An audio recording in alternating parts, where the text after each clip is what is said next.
fix this. We're back with West of Loathing. I am excited to get back into this. It's been a while.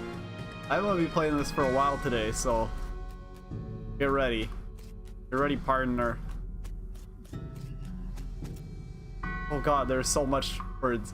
As you enter the tannery, the second thing you notice is that the place has been abandoned for years, probably since the cows came home. A lot of equipment is wrecked, and all of it is covered with dust.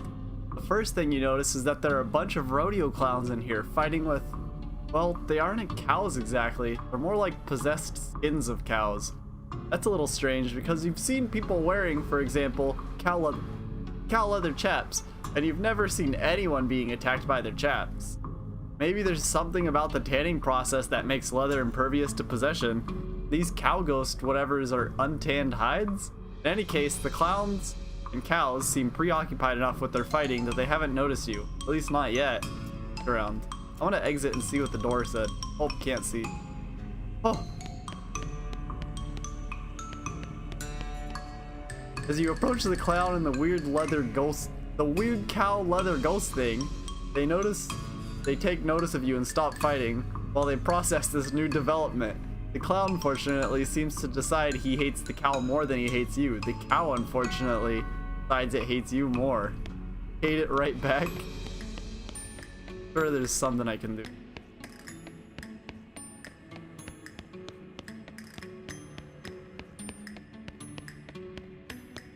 Climb and maneuver. The door is locked, which is probably just as well, considering the ruckus you hear on the other side of it. Alright. I guess I guess I'll just start from the left. I'm gonna hate this cow right back. Oh, the clown's on my side. That's kind of fun. Oh, I can just murder this thing. Oh.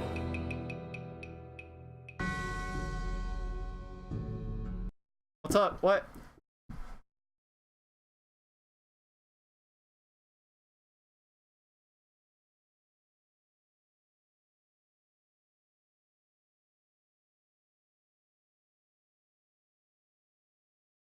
Alright, we're back. You beat the cow, but the enemy of your enemy is apparently not your friend, because the clown decides it's his turn to be on the right side of the screen. I mean, I'll just shoot him, kill him in 3 shots. 2 shots. Victory, a rodeo clown dies. Oh, that's 1 clown and 1 cow down. You hear a lot more fighting going on than the rest of the tannery, though. So that pat on the back will have to wait till later. Back to exploring.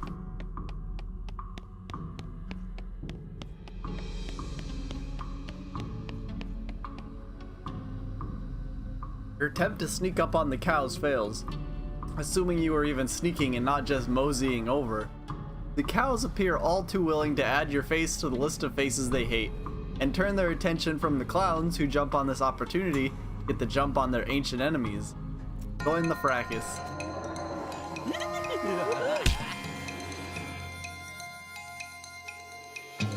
Let's see. Do it. I can do it twice.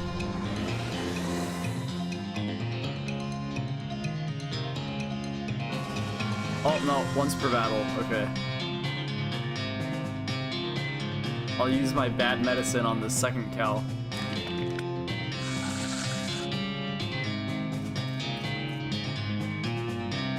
And shoot this cow. Oh yeah, this cow's super dead. Thank goodness that clown was there to help out though. True to form, the clowns who were on your side in that fight betray you. Damned clowns.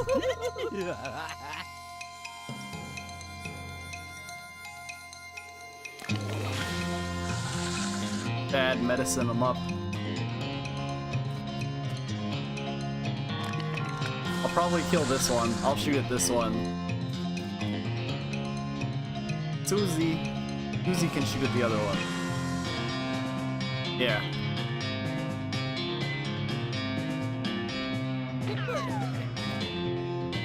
Oh, Unfortunate. Better lasso him up. For a flawless fight. It feels kind of strange to be fighting alongside demonic cat clowns, but I guess war makes strange bedfellows. Please ignore the fact that I just used demonic clowns and bedfellows in the same sentence. This scene has the makings of a real brawl. Not only does one of the clowns have a nasty look in his eye, nastier than typical I mean, but one of the possessed cowhides is stretched on a tanning frame, which makes it stronger somehow, I assume?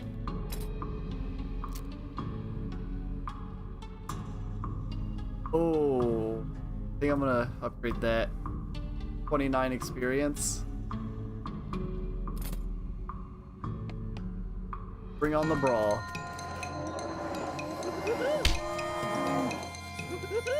You can kill this thing in one hit. I'll bad medicine this cow. And fan the hammer on this cowhide.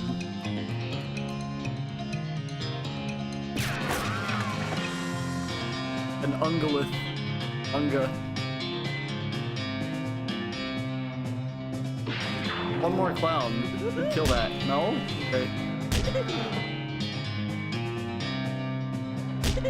A skin cow. Killed that one. Oh wow, he killed that one too. Rodeo clown attacks. Okay. Guess what? The clowns turn on you after the cows are all dead. This is not surprising.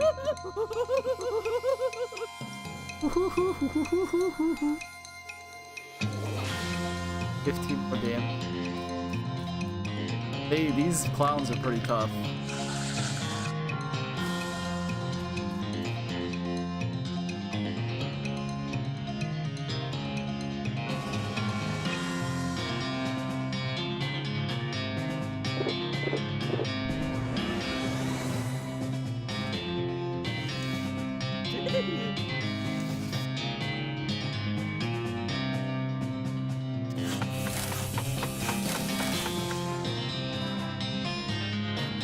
Okay, I guess Susie will just build barriers wherever.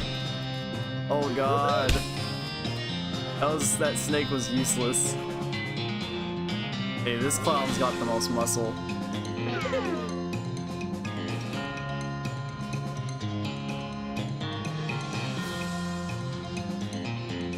I think it's just gonna be most beneficial to take that clown out.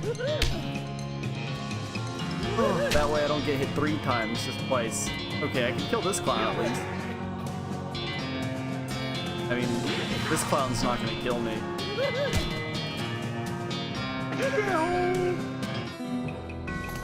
Whew. What a mess that fight was. And what a mess the floor is afterwards. At least now you're free to poke around the scenery. Take that nasty clown's knife. And oh look, they also had a key. Varmint skin and knife, tannery back door key. Look at the knives. +3 moxie. Oh. That's actually helpful. Oh wait, I can probably do this no matter what. I don't know. Body must have been lying here since the cows came home. There isn't much left of him. Tannery Street Rage Key. I think I'm gonna keep the fancy knife equipped.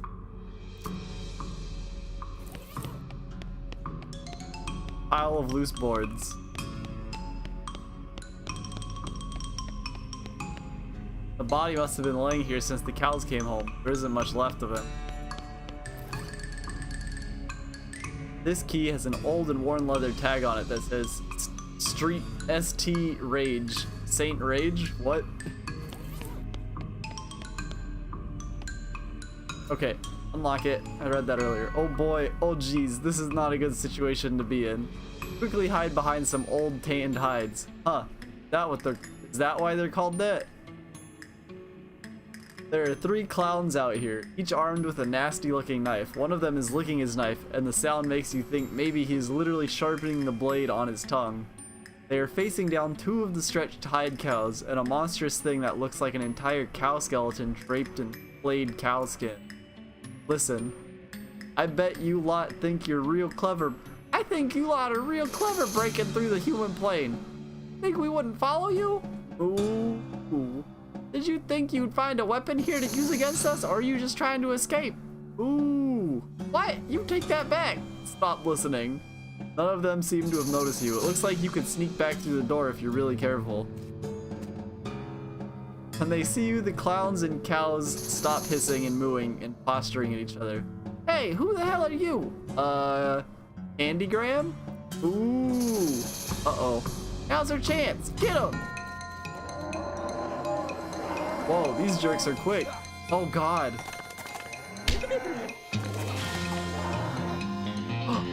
Oh.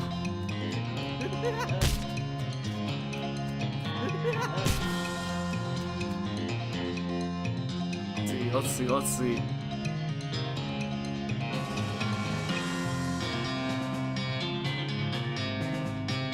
Definitely need to heal.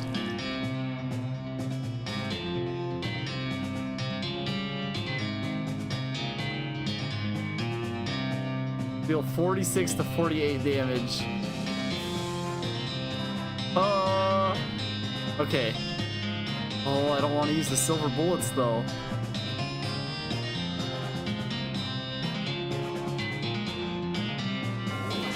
Chemical bullet. This is rough. I'll poison that one. Light this one on fire, hopefully kill it. Oh, perfect.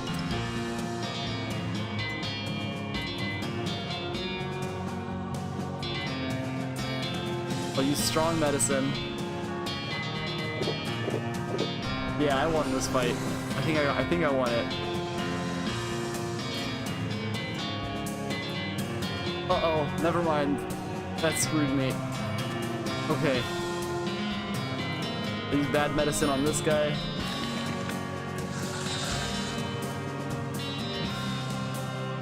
Use bad medicine on this guy.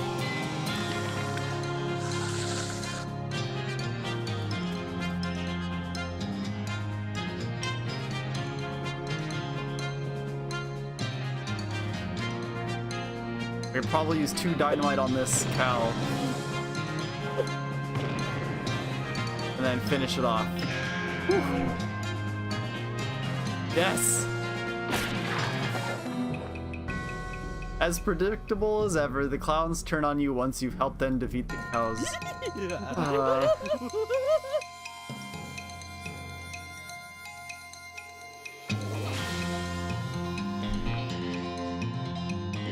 Oh, it's okay. It's cost 2 AP.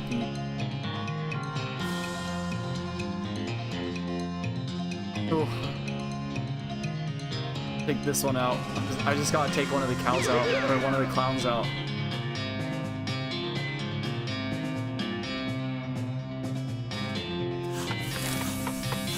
Susie built some makeshift cover. There, I took the big hit. That took the one big hit. That guy's way stronger. Let's lower his moxie.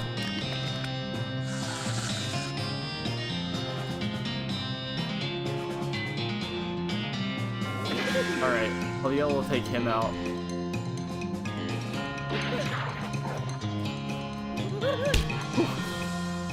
No problem. Whew. It's a good thing the clowns hate cows more than they hate humans, but that fight could have gone way worse. Fortunately, it seems pretty unlikely that you'll run into any more animated leather-clad cow skeletons on your adventure. Hey?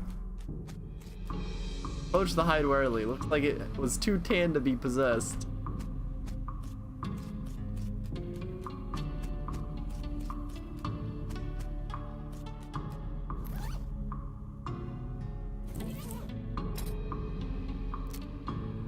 Other fan, the hammer might be good. I don't have enough AP.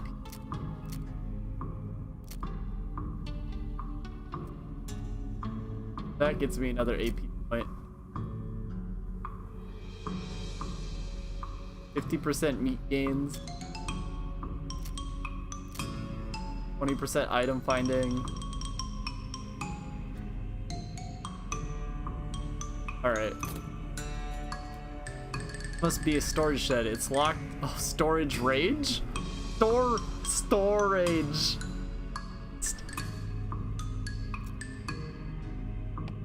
This is so stupid. There's a guy back here hiding behind a barrel. He isn't very good at hiding. Hello? Oh, thank God. You aren't one of those horrible clowns. Nope, I'm Ricky Chavez. I'm Grady Tanner. It's a good thing you arrived. I couldn't have held out for much longer. Are you actually a Tanner, or is that your surname? Well, both. What are you doing in here? Hiding. What I mean is, why are you hiding in here? Because I don't want to die.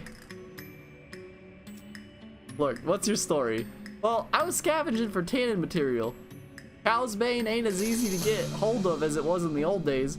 While I was searching, those cows showed up, and those clowns showed up, so I locked myself in here to hide. What's cow's bane? It's an herb used for tanning leather. You can't grow it in large batches anymore because cows show up and wreck the place. Well, there's other stuff we generally use for pig leather and so on. It's not as good though. Cows wreck your herb gardens? Yeah, if they're growing more than about a flower pot's worth, they get wind of it somehow. They hate the stuff. Can't figure out why. Here I've got a few extra seeds you can have. Be careful with them. This is a packet of cow's banes. Wasn't much call for them in the past, but nowadays they're here. How long have you been in here? 3 or 4 days. I'm starving. Cowbane's poisonous. So I've been chewing on this old leather hat for sustenance. Seriously? Yep. Want some? No. Well, I took care of the clowns and the cows, so consider yourself rescued. Wonderful. Thank you. As soon as I get a new shop set up, you can count on me for any leather goods you need. And first one's on the house. Wouldn't happen to know where I might set up a new shop, would you? What happened to your old shop? Care to guess? Cows? Hey, yep. There's an empty lot in Dirtwater you could probably use. Great, I'll head right there. Thanks a million, partner. I owe you one. No problem. All right. I don't know what to do with these. I'm gonna go to that leather place. Dirtwater.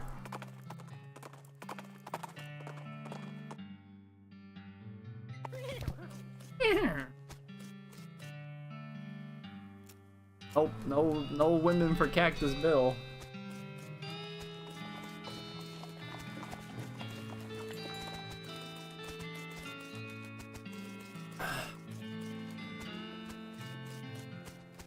Vacant lot. Did I just pass it?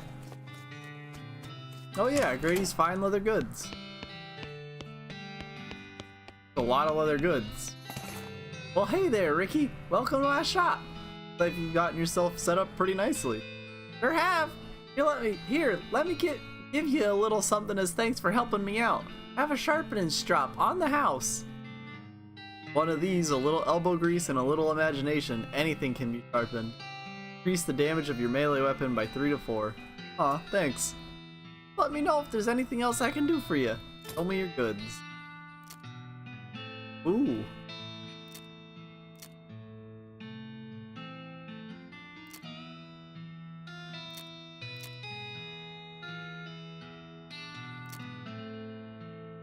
Is a maker of bandoliers a bandolierer? Let's say yes, and let's also say what the bandolier who made this did an excellent job.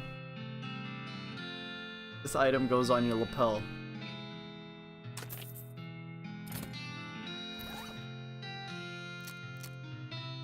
My lapel, right? Oh, okay.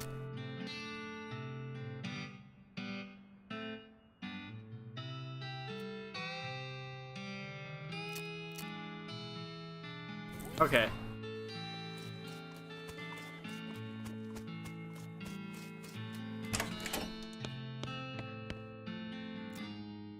Black Hat Bandits. Wait, where are they? Old Millinery. Oh, that's right. I need something. I need lock picking.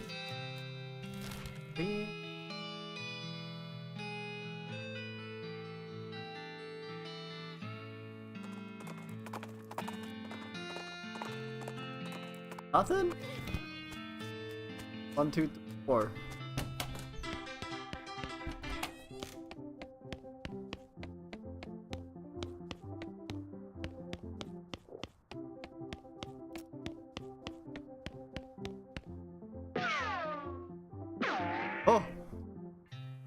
The bandit unceremoniously dumps you outside and unties their friends. The friends take the opportunity to get a couple kicks in you before they all go back inside.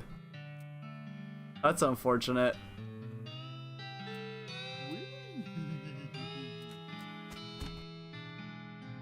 Oh no, he's back! The bandits all jump up and scuttle back into their rooms.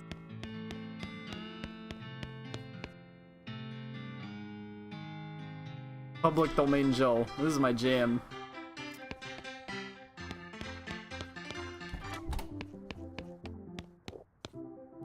Jacuz!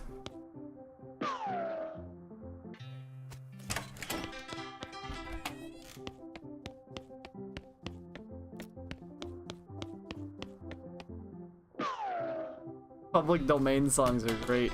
I love them.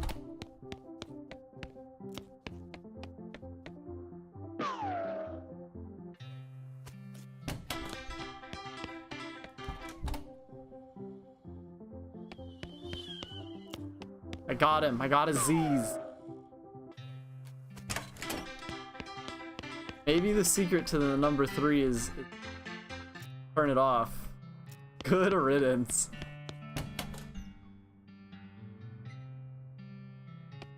Wait, do I see it? No, that's just a nail in the ground.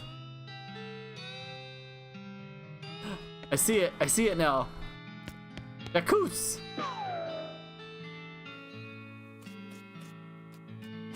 You found all 5 bandits. But first, those 2 posts got hitched. Yeah, they did. Yo, this Public Domain Joe though? This song's my jam. Alright, deal with them. What do you want to do with these guys? Turn them in. March the Black Hat bandits back to Dirtwater on the end of a rope and lock them in the town jail. Where'd you find them? That old millinery? Yep. Of course, you know, bandits would be a lot harder to find if they didn't keep picking such thematic hideouts for some reason. Anyway, here's your reward. All in a day's work. Hey, I'm Marshall.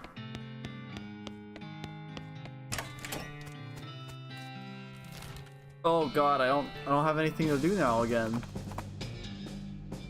You find a crate of supplies bound for a nearby army fort. Looks like it fell off the wagon, or the driver fell off the wagon and was too drunk to strap it down. In any case, it looks like they got knocked open by the fall. Fish through the crate and help yourself to its military contents. Not hard. It's not like those army cowards have any use for it back east in their coward hidey holes. Smelling salts. Hard tech.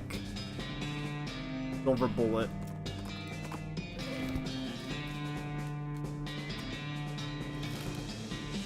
I'm gonna wander. You discover what is either an open grave or a very deep and rectangular pothole. Jump in and see what you find. Well, if it's a pothole, it must have been here a very long time because you found the remains of an antique traffic accident. This is a little stack of coins that are either from a time or place when or where coins were or are used as currency instead of meat. Get back to the trail. You know what? I guess I might as well just do the main story, because I don't... Oh, what do you know? Snake Spring.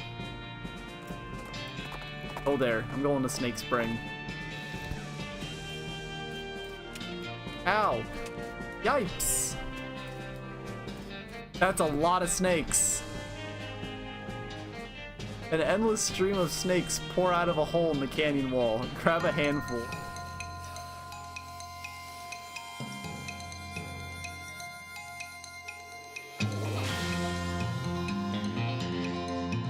Now let's like pick them off one at a time, I guess. These are spring snakes.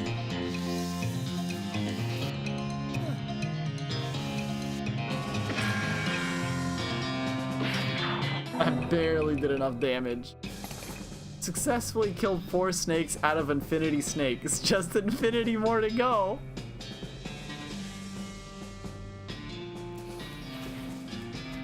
There's nothing over here. Just mines, you just farm snakes. Just infinity more to go. That was good. That was good stuff.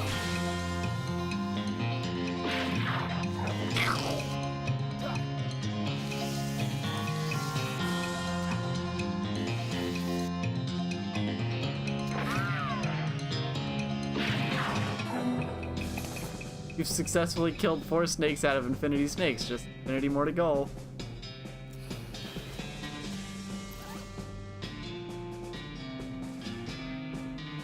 The spleen is the seat of a fiery humors, or at least that's what you've been told. You don't have much of a sense about humors. Items of combat. This is what I wanted more of. Snake livers. No, I have not once used my briefcase full of snakes. Look inside. Extract some medicine. Throws 5 HP, that's nice.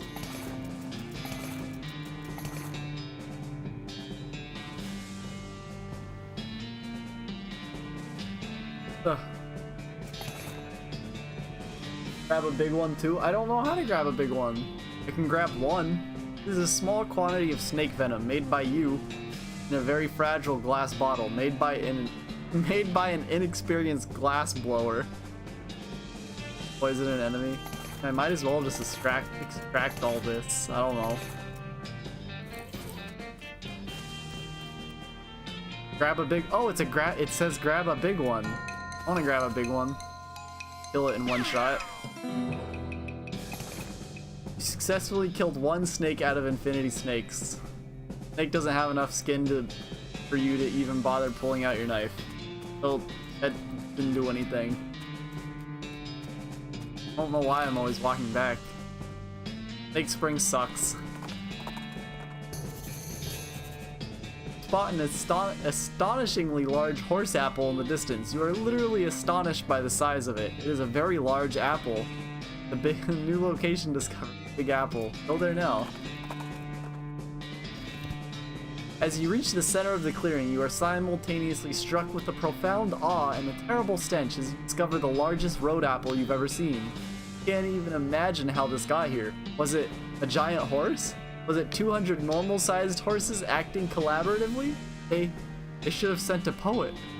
Yeah, they should have. It doesn't smell any better up close. Clean it up. You make a little dent in it. Keep digging.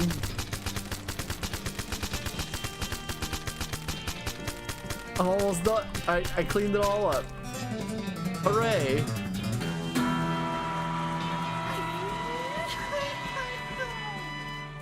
My game was pretty happy. The game was pretty happy that I did that.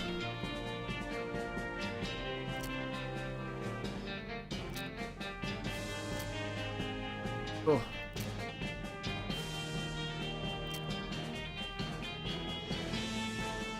You have a hard bargain. You never let anybody sell you the long end of a stick.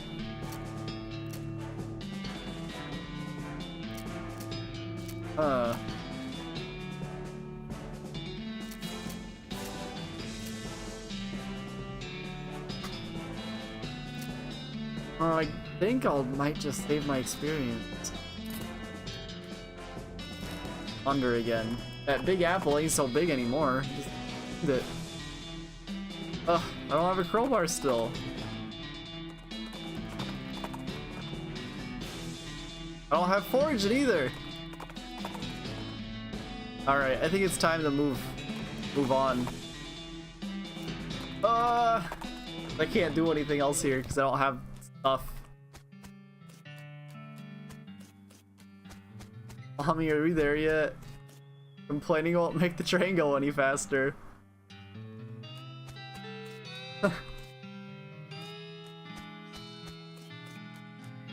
The old piston whale. Yep, the good old Cleveland steamer. The old steamin' steamer. Yep, the good old tin rhino. The old steel ram. Yep, the good old piston cabbage. The old heavy boat. Yep, the good old piston tramp. Your stupid walking skill? Stupid walking's pretty good. I turn best font mode on too? It changes all the font. I still don't know what colorblind mode does. Let's see, this guy should never be put in charge of a switch. He's too busy playing with his watch to get any work done. Not getting much track laid, but she's an expert whistler. Hi, are you in charge? I was wondering if there's anything I can do to help. Wanna know something? I love trains. Oh? Ever since I was a little boy. Huge, magnificent, roaring iron beasts. They were magical to me, like dragons. When the opportunity arose to take on a management of this rail line, I jumped on it like a shot. And you know what I learned? What's that? Organizing and building and running one of these operations is the most amazing pain in the ass you will ever imagine. Wanna help? Congratulations, you're the new foreman. I'm going home to play with my models. Swell. He's just walking, he's just leaving. The old Iron Bull. Yep, the good old Steel Beast. Ask him where he got it. Say, that's a nice watch. Where'd you get it? I bought it from this gal, what runs a store down south of here, name a Button Willow Mc something. Oh yeah, I know that store. Yep, real nice store, real nice watch. Goes back to fiddling with his watch. Leave him to it. I haven't seen this. Oh, I've seen that one. I guess I'm the boss now? The man looks you up and down. Well now, I suppose you can't be any worse than the last clown. He extends his hands. Name's Smee, I'm your assistant. What's the situation? Well, I'm sure you didn't miss seeing that giant pile of rocks blocking our path. The surveyors say that there isn't any other suitable mountain pass, so we can't reroute around it even if we had the month it'd take. Any ideas? Well, by my calculations, we could dynamite it clear without too much trouble. Problem is, it'll take a lot of dynamite, a whole year's worth, I figure. We used to keep that much on hand for emergencies just as this one, but a pack of goblins stole it all. Sneaky little varmints. Alright, well, I'll get it back for you. Glad to hear it. The goblins are holed up over in Gustavsson Gulch. It's a real rough place. You might want to spend some time getting the lay of the land and honing your fighting skills before you head that way. Especially if you plan to go in guns blazing. We don't need that specific dynamite though. Any you can lay your hands on would be fine, so long there's enough of it. I'll look into it. I just found more stuff to do. Even though I already have the year's supply of dynamite.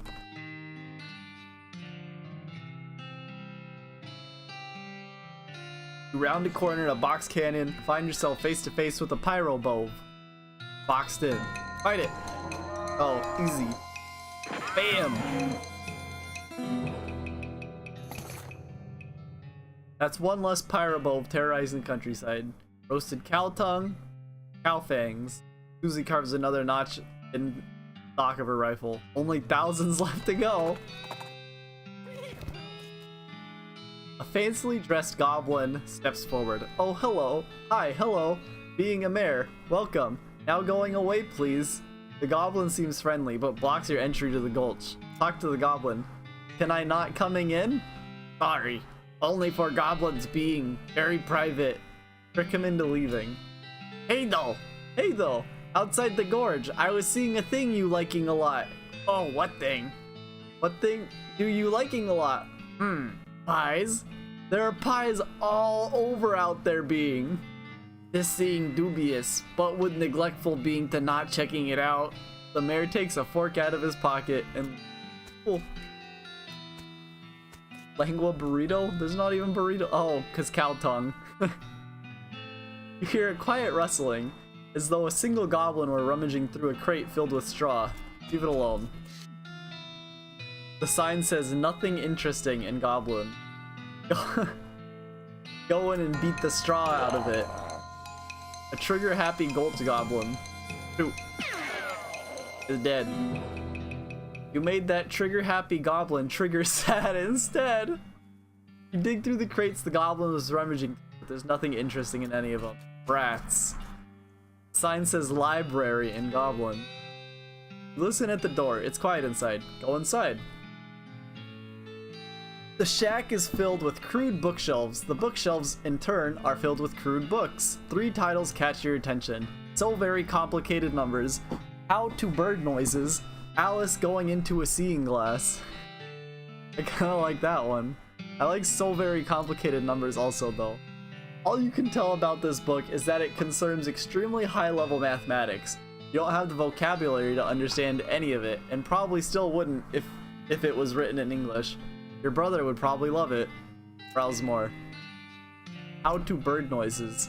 This book is an extremely detailed treatise on the sounds that different birds make.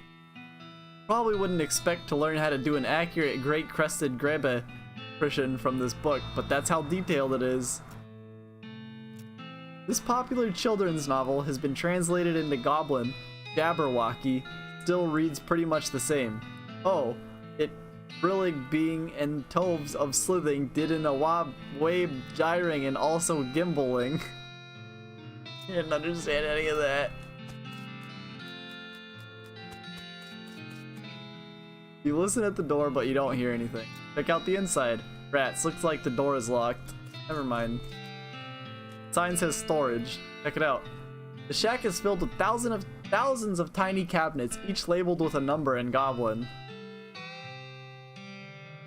Look in a random drawer, look in a more random drawer, look in an even randomer drawer. I think I'm gonna do an even more randomer drawer. There's nothing in the drawer, but you find an old lollipop stuck to the bottom of the drawer above. I don't like that lollipop. Keep looking.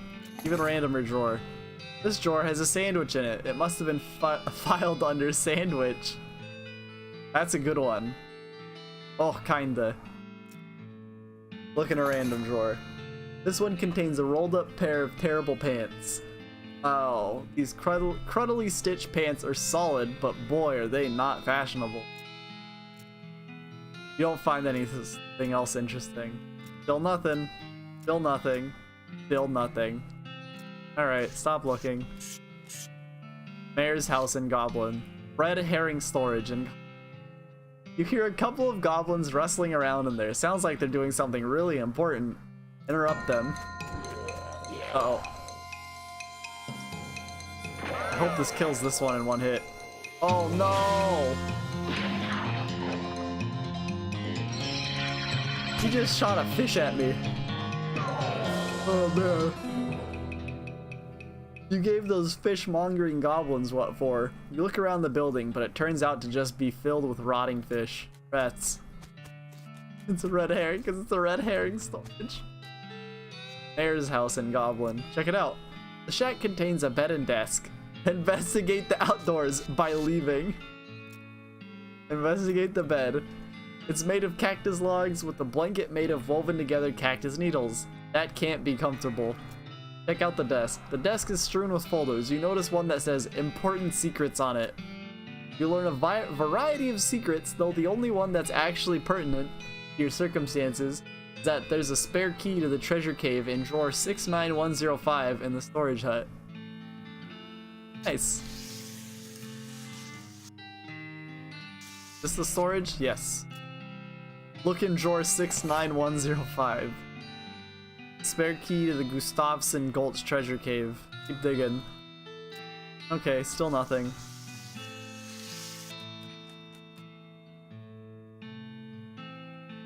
Wait, what is this? Theater. You press your ear to the door and hear somebody delivering what sound like lines from Hamlet, except in goblin tongue. From this vantage point, you also notice a sign next to the door reading "Backstage Entrance, Here It Being," with an arrow pointing to the back of the building.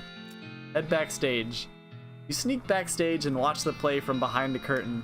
Not only is it a goblin version of Hamlet, it's also been written as a one-man show. To not being or not to being? Oh, that is a question. Could it better thinking to suffering a crazy things than arrows? Or fighting so many bad things for stopping them because fighting? To dying, to sleeping, Hey! Dreaming maybe, but oh, problems. If dreaming crazy when living, when dreams having after dying? Wow, pretty weird probably. Keep watching. You watch for a while. The bits where the actor has to do a sword fight with themselves are pretty entertaining. Nice. I've already done everything you can do here. Oh, okay. It says cafe and goblin. You listen at the door but don't hear anything. Looks like the door is locked. Dang it. The sign says guard barracks in goblin. You hear a bunch of gruff goblin voices gruffly griping at each other inside. Head in, guns blazing. Oh man. Actually, I might be able to bad medicine this guy. Yep. Perfect. Because now he's gonna do like 0 damage.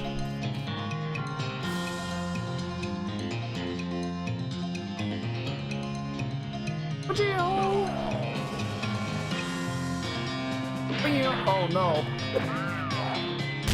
Ow. Ow. Oh, I didn't mean to shoot the cactus twice. I meant to just shoot it once. Then shoot this guy. His shots are gonna keep whiffing. Can I not destroy this cactus?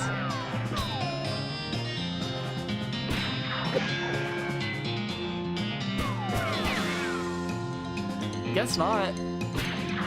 This cactus is invincible.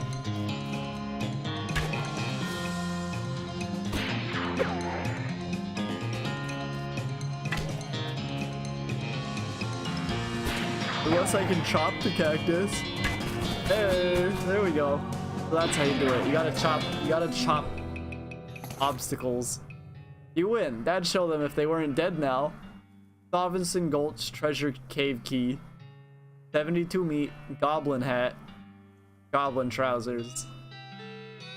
This hat would be intimidating looking if it wasn't way too small.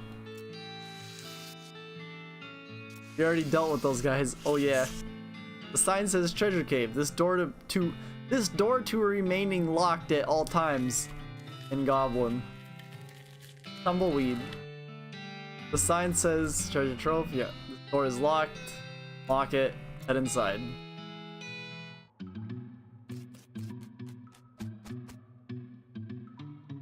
The goblin is paying more attention to their book Goblet than to you, but you're pretty sure you aren't gonna just be waltzing on by. Even B for now. Oh. Spoil the ending. Hey Goblet. Hey Goblet. Good book. What, thinking about how Garatio is only surviving one at the end, everyone else dying, poisoning, sorting, pow, blam. Ah, now. Wow, spoilers. The guard runs out of the cave with their hands over their ears. This goblin guard is whittling a little wooden bird call, but they're not too busy to beat you up if you try to get past them. Try out your new bird call skills. You duck behind a stalagmite and do your great crested Grebe impression.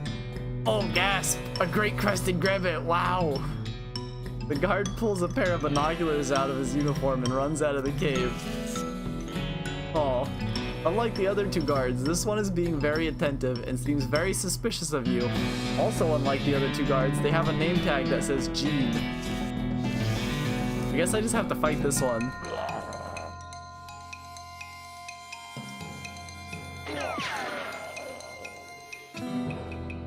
You won, so much for those guards. Oh, it's a rare and valuable treasure chest cactus. Huh, 1,418 feet. Careful, these things are pointy. 1,311 meat. Your supply of dynamite. I can't lockpick that one. These walks are pretty good.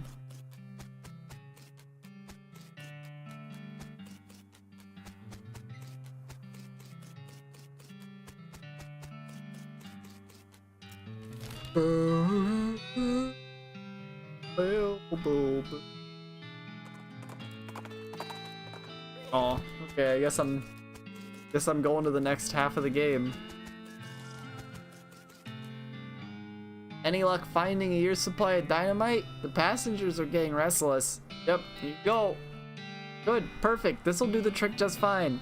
Hang back for a bit while I get the fellas to set up the charges and I'll let you do the honors. Smee consults with the other workers and they inspect the rocks for a time. Eventually, one of them shrugs, pushes the whole crate of dynamite up next to the rocks, and wires up a detonator. Alright, let her rip! Wait, don't you have a longer detonator cable? Nope!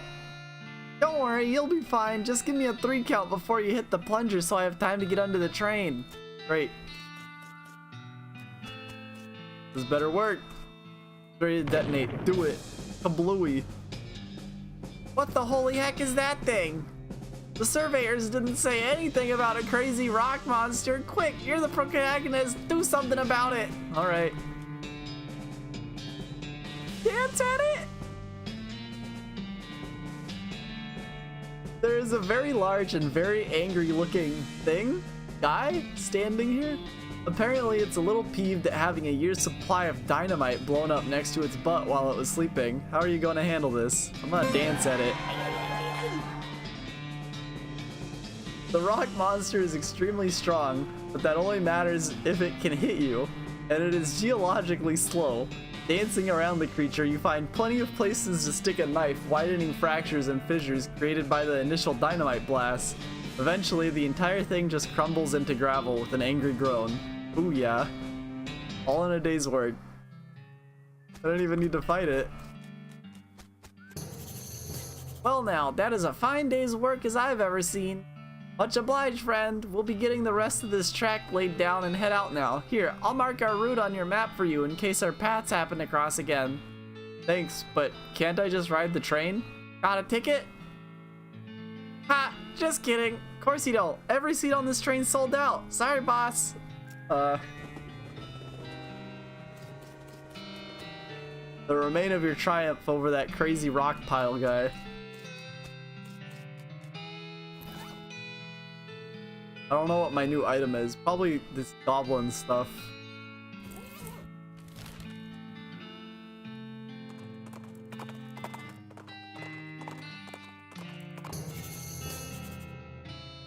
As you're riding down the dusty desert trail, you catch a whiff of the unmistakable scent of snake oil.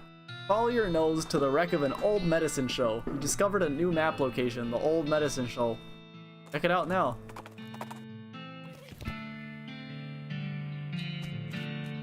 What's Susie need? Oh, there's a new ranch nearby. Hey Susie, you know, we're about in the middle of the territory back when the cows came home. This is right about where the first reports came out. Like, ground zero? Yep. There was a big ranch that was the first one to go. Seems like an obvious place to check out. Yeah, for sure. Hellstorm Ranch. Susie says you told the professor you'd bring in 5 chunks of El Vibrato scrap. Thanks for the reminder. Got the sense that this sofa was pretty nasty even before the wagon got destroyed. You don't know how to use this fancy potion making equipment. Dang it. It's the former resident's nightstand. Go through it. Snake liver, snake bladder, snake spleen. Good stuff. Most of these books are fake, but there's one real one. Oils I Have Known. This book was penned by Doc Galactic, one of the pioneers of snake oiling trade. It's chock full of recipes for tinctures and balms and such. Teaches you how to make advanced boozes, oils, and potions. You read the book, memorizing each and every recipe. You got a skill, potionology. Ironically, the oils from your fingers destroyed the fragile old book while you were reading it. Oh well. You sit down at the alchemistry set, pull out your briefcase full of snakes and snake parts. What do you want to start with? A liver. You pop a liver into the fluid condenser and prepare to extract some oil from it. What to add next? Spleen.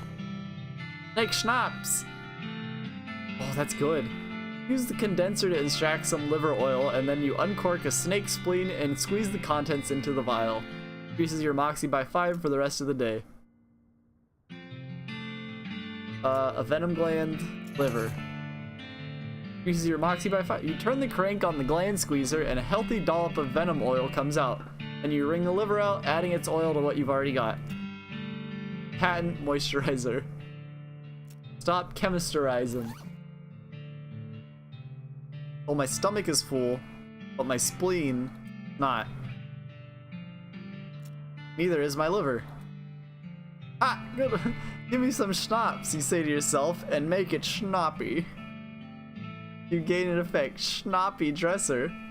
Clothes fit a little better now that you've had that schnapps. At least you believe they do, which is the important thing. Ha, good one. Make a booze and a spleen. Yep, more snake schnapps. Some people make this stuff out of fruit, but you always thought of those people as not adventurous enough. Okay, stop chemisterizing. Give me some schnapps, you say to yourself, and make it schnappy. Whew, that's a lot of moxie. Dr. Batique's Mouse Hotel? Yep. Wait, there's different things? Dr. Ricketic's Mouse Hotel? Dr. Batik's Moose School? Dockside Tick's Mutton Chop? Doc-O-Matic's Milkshake Hour? Doc Ricketic's Moose School? Dr. Batique's Mutton Chop. That's all of them. Those are pretty good. Alright. Hellstorm Ranch. Wow, geez. I hope you're a veterinarian because this python you've countered is sick. Take it to the gun show.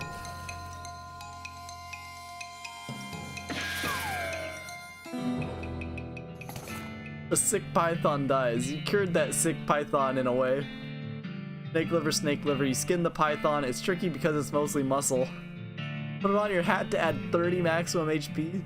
The skin was, until very recently, stretched taut around some giant pulsating snake muscles. Gross to think about and to look at.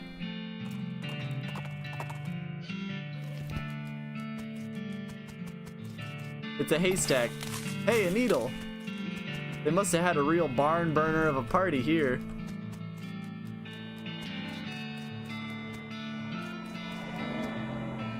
Bringing this will attract the attention of at least one infernal cow. It's a portal to hell. You hear ominous mooing. The only part of the shed that didn't burn was the part this horseshoe was attached to. Guess it really is good luck. You got a lucky horseshoe. 6 to pistol damage? What did I have earlier? Oh, this is better. This is 6, but this is 4. This is 8 total. Well, now this is the finest stuffed cat toys you've ever seen at a traveling carnival. Yep. Don't turn it upside down or all the luck will fall out, because luck is apparently a fluid that only exists in 2 dimensions. Oh, this game is stupid.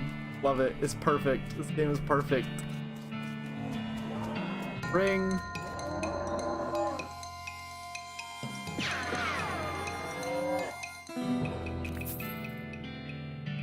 You pulled some cows from their home dimension and mercilessly slaughtered them. You monster. Haha, just kidding. They're super evil.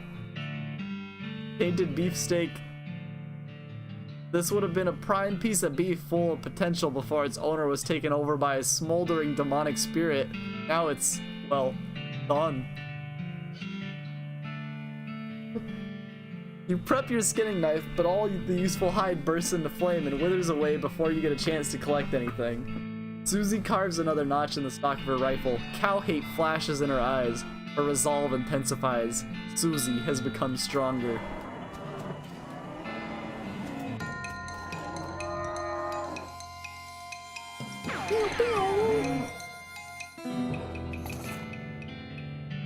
Putrid cow bile increases your moxie by 11?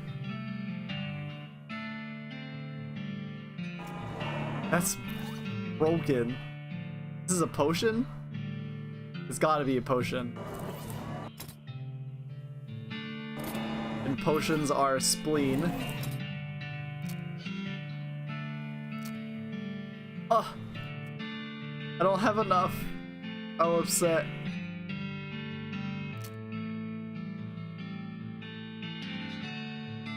At least I can eat more food now.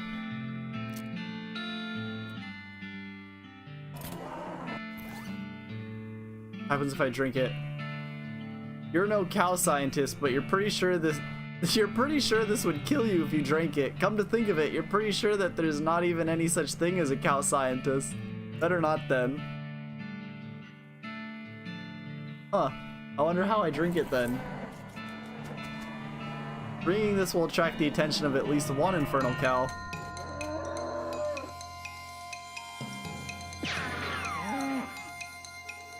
Too easy. You pulled some cow. Yeah, brass bull ring. Okay.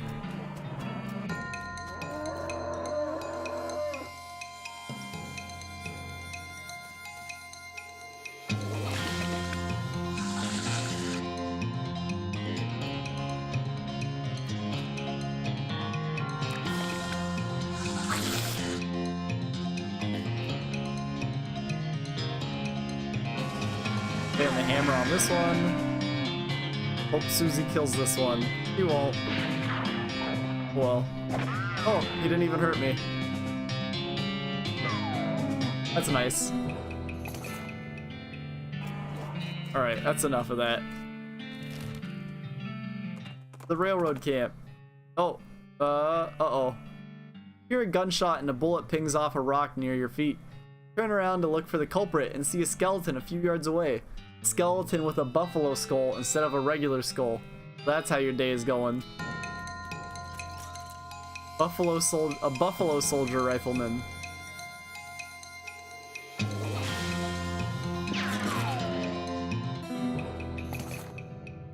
Buffalo bandolier.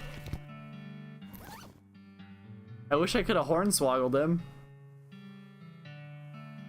Oh, it's like shoot. Wait, this bandolier will help you get to your bullets faster, which will let you reload your gun faster, which will let you shoot people faster. It's like shooting a domino. This item goes on your lapel. This thing's really good.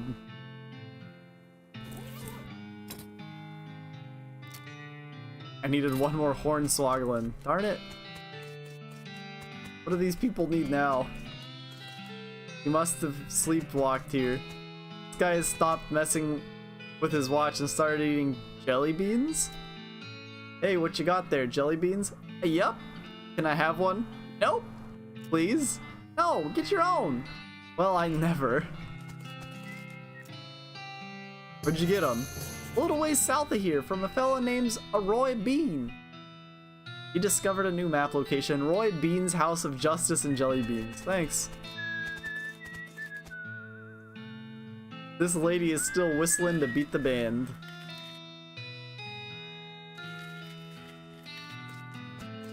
Can't go too far in that direction. You'd fall off the edge of the giant cliff. Howdy, boss. Howdy, Shmee. Stuck again? Yep. Got ourselves one hell of a canyon to get across and no materials for bridge building. Any ideas? There's an old mine town up north called Breadwood. They opened a lumber camp after the mines dried up. If you can fix a deal with them for the lumber we need, I can handle the engineering side of things. Okay, where is it?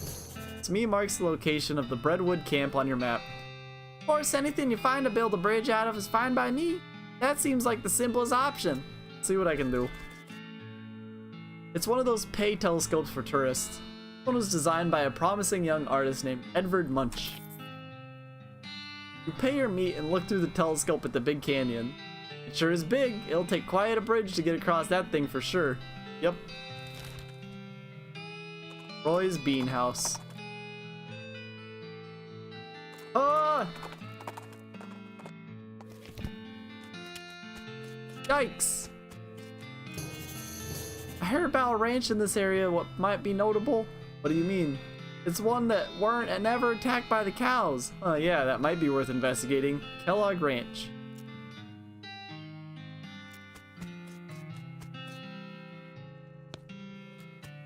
What is this? Roy must prefer to perform his morning ablutions outdoors. Perform some of your O's. Gussy up a bit. What is this even hooked up to? Flush it and see. Take that, toilet.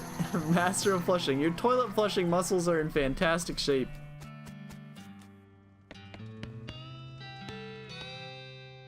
Howdy there, pilgrim. Name's Roy Bean. Howdy, Roy.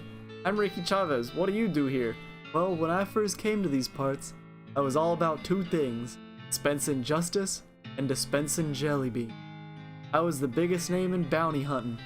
Candy selling. Anyone ever heard of? Gosh, what happened? Oh, nothing particularly tragic. Got old is all. Hung up my pistol for good. He points at the wall. Look. He's pointing at an empty hook on the wall over his spittoon. I still sell some jelly beans from time to time, but they're out of fashion. The whole place is just a jelly bean museum now. Seems like the sign out front isn't very accurate then. How do you mean? Well, if you aren't dispensing justice anymore, maybe it should just say museum. Guess you got a point. Ask about the jelly beans. For a jelly bean museum, I sure don't see very many jelly beans. Huh. Bunch of crooks and shady characters stole them. All 3 jars. Suppose they think I'm soft target now that I'm retired.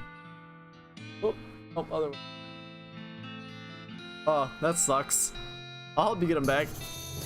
Well now, I certainly appreciate the assistance. Can't offer much in the way of reward, but I can tell you which way the first group of thieves went if you happen out that direction. Okay, I'll go get them.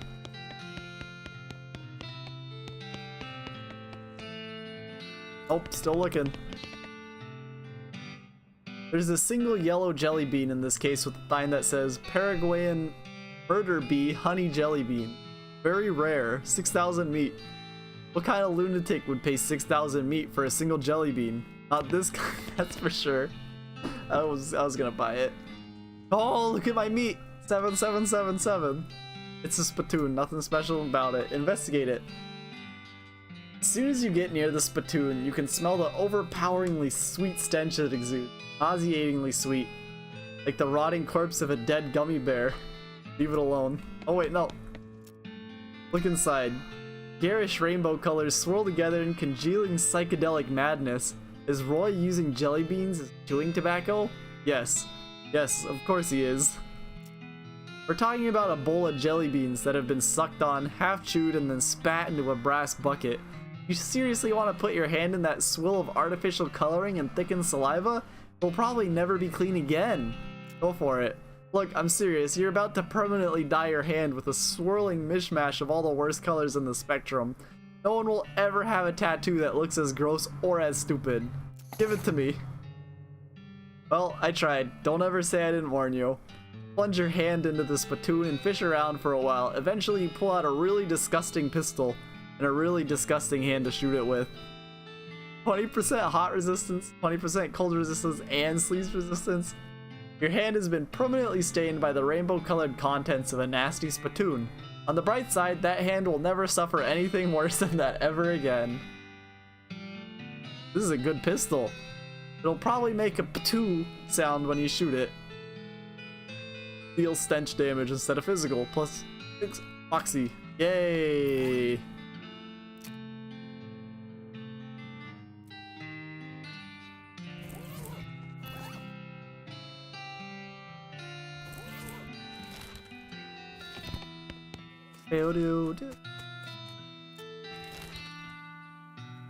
Oh, I'll go to Kellogg's Ranch first. Oh, you notice a black spot at the base of the mountains to the east. You feel compelled to investigate. I'm gonna keep going to where I'm going. Main building. Oh god, there's a lot. It's a list of draconian fitness rules that guests of this sanatorium had to adhere to. It's a scale. It's like a ruler, but for weight. According to the scale, you weigh 27 decagrams. You don't know how to use the scale correctly? According to the scale, you weigh 37 decagrams. 19 newtons. 6 kilograms. 36 ounces. Years worth of height and weight recordings for the ranch's customers. It is the most boring book you've ever read in its entirety. It's a big ruler. It's like a scale, but for height. According to this ruler, you are 4 parasangs and 1 millimeters tall. You don't know how to use this ruler correctly. It's a combination grain sifter, flour mill / who knows what. Its grain hoppers are currently empty. The label on the thing says dough press. This is a large oven, but it doesn't have a door, just a wide slot. K purity is the best sauce. Keep calm and enjoy nothing. There is a skeleton in this bed, and it's wearing weird metal pants. Got chastity pants. These pants are optimally designed for preventing access to their contents. I don't have any lockpicking. There's a scrap of paper under the pillow. It looks like a torn out part of a diary page. Opposed to achieve purity of glands, but I can't stand sleeping in those metal pants. They're so noisy, especially when I... Oh, the bed is covered in bones. I was just in here. Ah! Kellogg's office. It's Kellogg's desk. Investigate. The desk is scrupulously tidy. In fact, there's not so much as a desk blotter or a single pen, and it only has 1 drawer. However, you find a secret button cleverly hidden on the underside of that 1 drawer. Here, that's my desk. Keep out of it. You're incorporeal, so go ahead and try to stop me. Well, I never. Press the secret button. A hidden panel slides open on the back wall, revealing a secret room. Awesome. Whoa, hello. Hello? So you're a ghost? Yes, it does appear so. And alas, without me here to instruct them in my regimen of purity, all my patients have fled. That's probably not exactly why. They're likely out ravaging the countryside in their own bodies. One cannot have purity of the soul without purity of the body, you know. What's this whole purity kick about anyway? My threefold path to the elimination of corrupting influences. Would you like to hear it? Sure, lay it on me. The first step I call purity of the glands. One must rid oneself of all romantic and sexual desires, and cease any self-polluting activities. Like what, smoking cigarettes? Well, yes, but I'm speaking more of, you know, nighttime activities. Alone. What? Anyway, that's the first step. Okay, what's the second step? Second step is purity of the guts. This is accomplished through a freaking cold water enemas. Yikes. And the consumption of wholesome and nutritious grain flakes, manufactured through my personal scientifically developed recipe. What makes them any different from other breakfast cereals? Did you not hear me? The recipe is scientifically developed. Alright, what's the third step then? The final step is purity of muscles. I've developed an extensive exercise regimen, featuring several workout machines that I have invented myself. And neat. And all this together, what was it? My regimen eliminates corrupting influences from the body, thus purifying the body, mind, and soul. Well, that sounds like a good result to shoot for, and it works? Certainly it does. Why, just look at me. You're dead. Only coincidentally. Uh-huh. Open the drawer. You find a binder full of cryptic, messily written notes, labeled Kellogg's Grain Flakes Preparations. Interesting.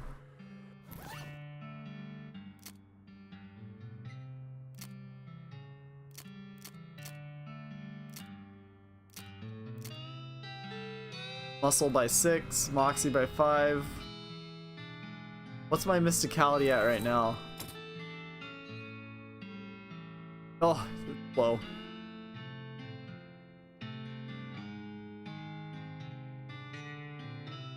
I'm gonna save up. Oh, potionology.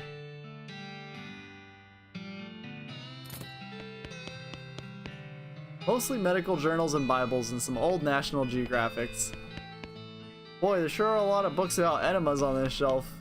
The menacing ape skeleton. A grotesque anatomical chart. They've got the spleen mixed up with the liver. Fix it.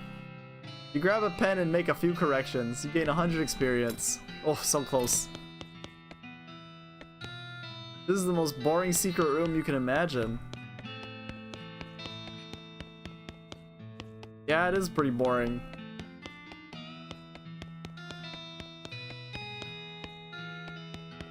Huh.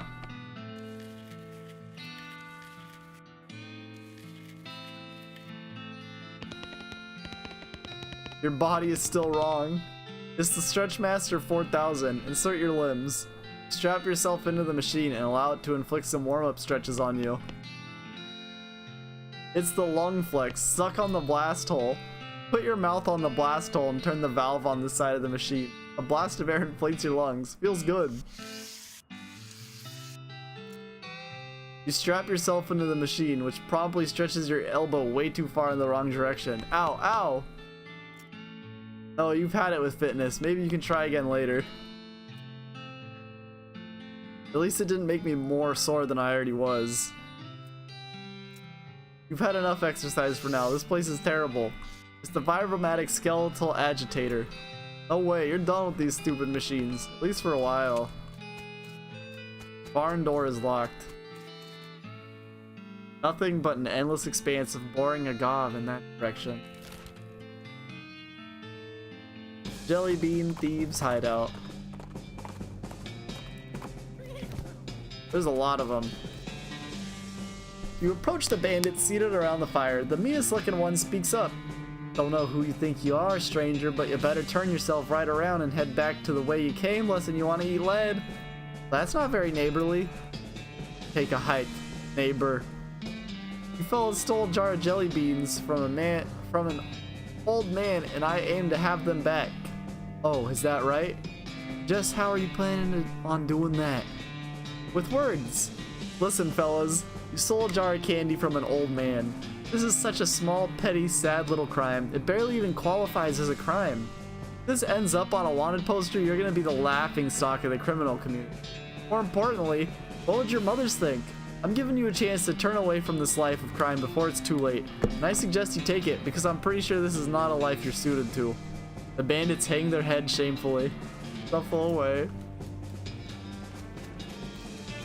Damn. That was real as fuck. Guilty bedroll. It's the missing beans! Grab them. Mint jelly beans. The bandits' meager food supply. They should have been robbing grocery stores. 12 drops. Instant grits. The cache of ill-gotten goods. Needle, hog oil, Kurt's fit headband.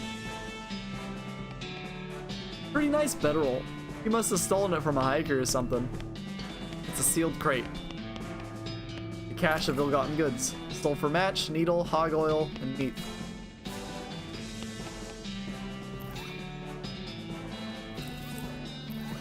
Alright, I can go back to Roy Bean's house. Looks like someone left their campfire burning. That's dangerous. On closer inspection, it turns out to be a nest of fire snakes. That's still pretty dangerous.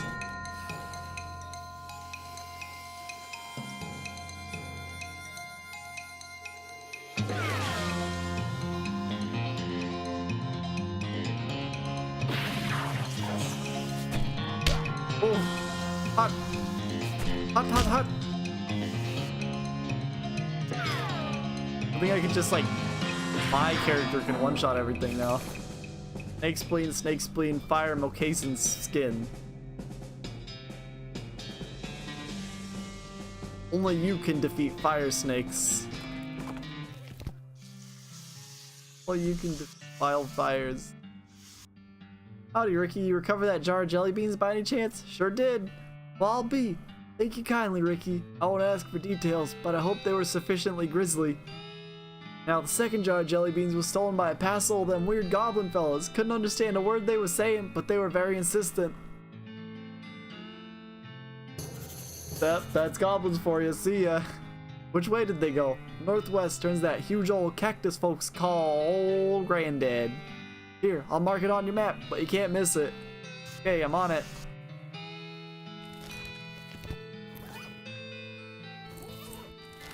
Old Granddad, here I come. You come across a deserted campsite. There are signs of a struggle, but the only intact object is a crate with military stencils on it. You think they're military at least. It's hard to tell with all the mushrooms. Oh yeah, the crate is also like covered with mushrooms. I kind of buried the lead there. It looks pretty flimsy, but you're not 100% sure you want to touch it. Open it with your hands. The next thing you know, you wake up in a pool of your own nose blood, and given how your knuckles feel, you conclude that you knocked yourself out in a hallucinogenic stupor. I guess that explains the signs of struggle you noticed earlier. Ow, ow, ow! On the bright side, you apparently managed to get the crate open at some point in your self-destructive reverie. The silver bullet and smelling salts. There's even more stuff in the bottom of the crate. Keep looting. Okay, blood building tonic and bottle of laudanum. Try to decide if that stuff was worth the butt kicking you ended up giving yourself, and it just makes you mad. Angry. Yikes. Well, that's 2 angries, I think. Yeah, one more and I'm gonna pass out.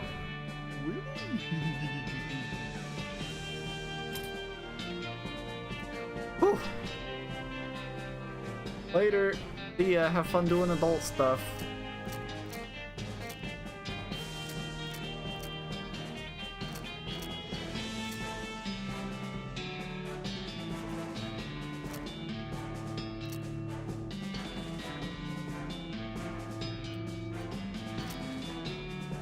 Alright. Look at the size of that thing.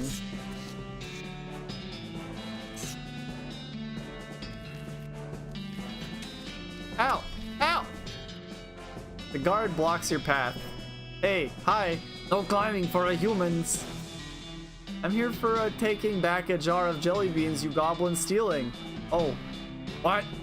Jelly beans, little colorful sugar things. Oh, like fruit rocks? Yeah, those. Those are for the pile. The what? Anyway, no upstairs for a human. Maybe we can trading? No trading, but you can bribing me. Okay, cool. What are you wanting? A candy bar. A good human candy bar. The bubble's having you knowing it. I'll see what I can do. Okay, so I need to find a candy bar.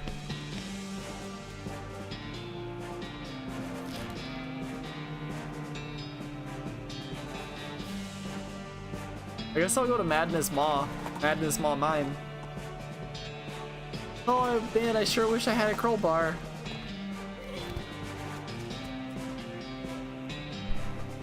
You aren't one of us. Begone from this place, interloper. You know something bad is going down. Nobody good uses the word interloper. Hornswoggler. Chill, chill. I just don't have my mask on. I forgot it here after the last time. Oh yeah? Where's your proof? Proof that I left it here? Well, I'm not wearing it, am I? Which I obviously would be if I had it with me. Come on, let me in. I don't want to miss the thing. Alright, fine. But don't forget your mask this time. Turns and enters the mine. Polka weed. Crazy Horse's favorite. Hello there, fellow cultists. What? Go away. Well, that's not very friendly. This isn't a knitting circle. Where's your mask anyway? What happened to your mask? I modified it. It made drinking difficult. What happened to your mask? I'll be right back.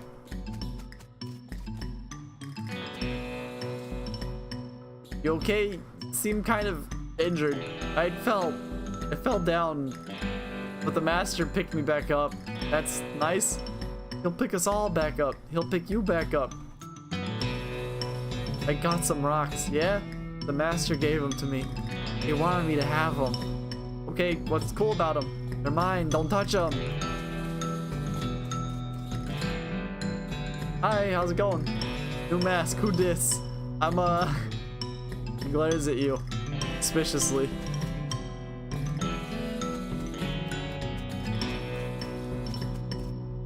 It says, Dear Jeff, the big guy says to stay out of here. Praise be to Roberto, sincerely Jeff.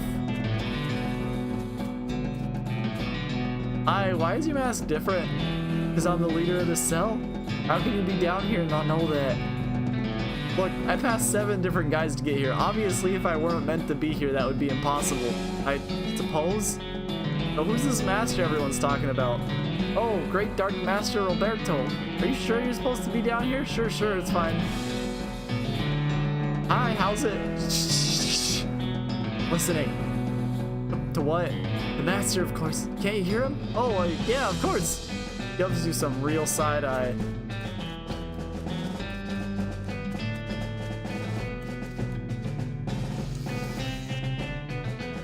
Your El Vibrato transponder goes crazy when you get near these rocks. Dig in! Your deft picking reveals a ladder leading downward. The screen on this machine says Chanho Cha-Cha-Chano. There are 4 buttons. Som Fukro Cha-Cha-Chano. Oh god. Som Zak Banak Som Fukro Cha-Cha-Chano. Devanakro Cha-Cha-Chano. Bakuzgro Chichichano. I like Zevernak. The machine emits a noise like a duck and a slot opens. You're not sure what you're supposed to learn from that. The big cylinder on top of this rectangle. El Vibrato cylinder. There's a bunch of paper cards on this table. El Vibrato punch card. Complicated. This is a piece of thick paper with dozens of square holes punched in it. It looks like the ones they used for the census back in '90. But way more complicated. Pile of broken El Vibrato machine. Got an item. El Vibrato scraps.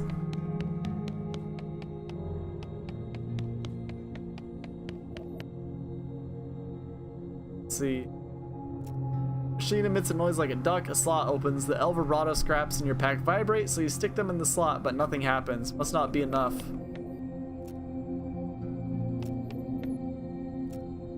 Alright. They're a bunch of little broken pieces of El Vibrato machinery. The professor would be interested in them, I bet.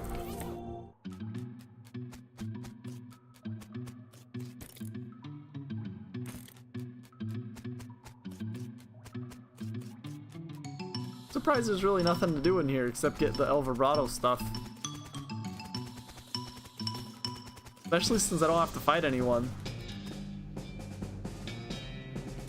I wonder what... No, I want... Oh, stop. Oh. Looks like someone left their campfire burning. That's dangerous. Oh, it's a bunch of fire snakes. Achoo! Damn. Hot! Hot, hot, hot!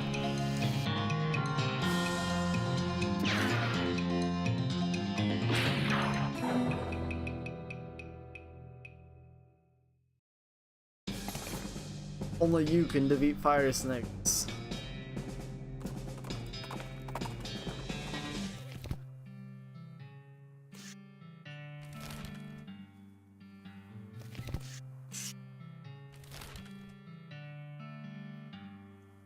I forgot where that other place was. It Kellogg? It wasn't Kellogg's Ranch. Was it? No. Oh, Fort of Darkness. See a splash of color out of the corner of your eye, and it turns out to be a giant multicolored banner hung across the front of an old army fort. See what it's all about.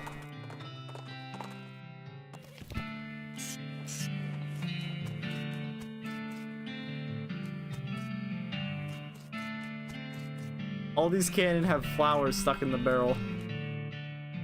Oh no, they're hippies. Growing local weed. This guy seems to be in a daze, looking around uncomprehendingly at the boots and cobbler's tools around him. Hi there. Well, these are some pretty cool boots you've made. Are they for sale? Huh? Oh, no. I mean, I'd like to sell them to you, but here are mine.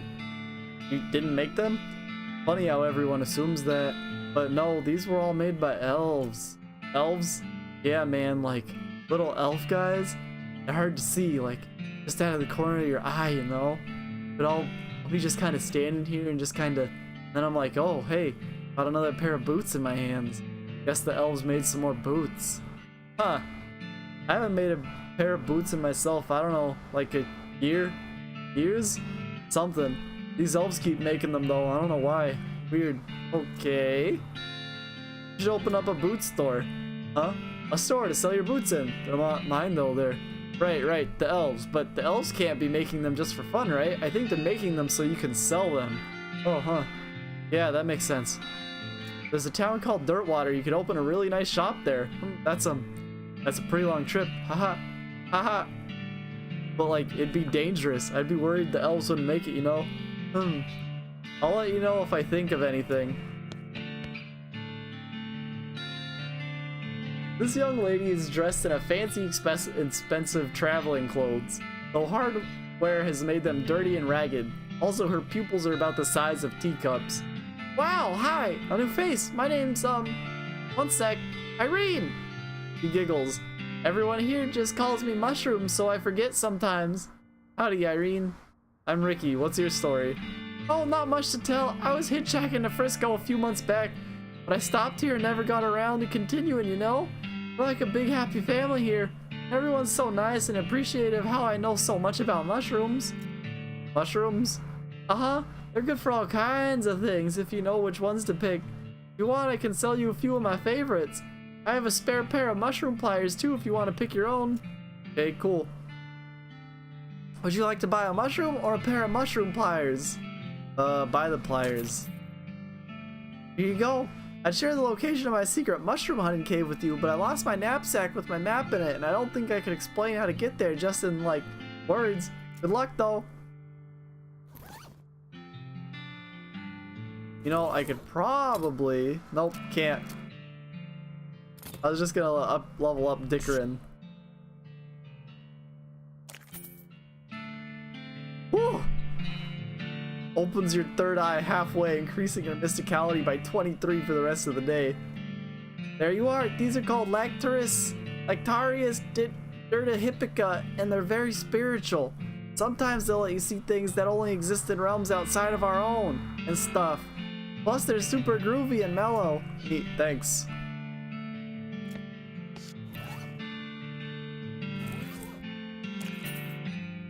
Oh, I think she only sells one kind of mushroom.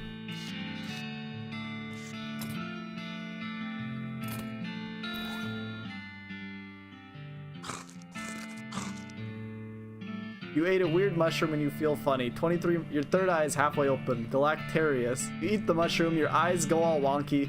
Well, 2 of them do. The third one is finally open, at least halfway. Whoa. Jelly beans. No. There's a goblin marching down the trail in a soldier's uniform, the pants of which have been seriously pinned up to account for the goblin's stubby little legs. It salutes when it sees you. Hello? Hello, what's up? I'm soldiering. Yes, I can see that. I didn't think there were any goblins in the military. What's your unit? What? Where are uniform getting? From dead soldier mans, so I'm soldier now. Not quite how that works. I suppose you might get away with it, but you'd better not let any other soldiers see you with contraband. What? Giving soldier supplies to me for safety. Oh, okay.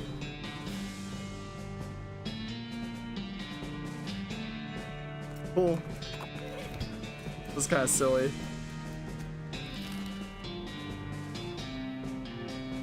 I think it's the old medicine show. I think that's where the... Oh god. You encounter a goblin wearing a battered cowboy hat, 2 large spurs, and a rusty sheriff's badge. It seems extremely excited to have spotted you, and though it tries to put on a stern face, it can't mask its glee. Freezing, crimes doer! You're underneath arrest! What? Why? What did I wrong? What did I doing? Crimes! You so much criming! I never am criming! Telling it at a judge, crimes doer! What makes you saying I'm a crimer? Well, looking at you, looking at all this criming. Oh no, please, I am cutting deals, letting me go, and I am telling you where is a real crimes mastermind. Oh, gasps, okay. The terrible and evil Black Bart is doing so many crimes. Gosh, unthinkable criming he is doing. Where? He is that away going. The goblin runs away excitedly, spurs jangling. Phew.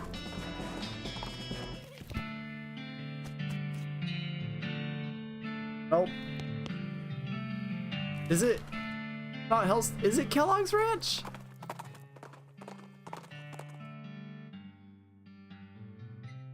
The already intense heat intensifies. Sweat stings your eyes, and while it's stinging them, you fail to use them to notice that you've ridden right into the middle of a herd of pyrobobes.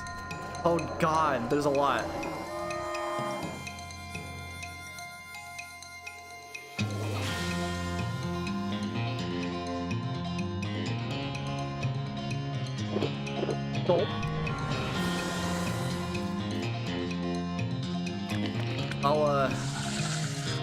I'll bad medicine the back line. So I can take out the front run one shot no matter what.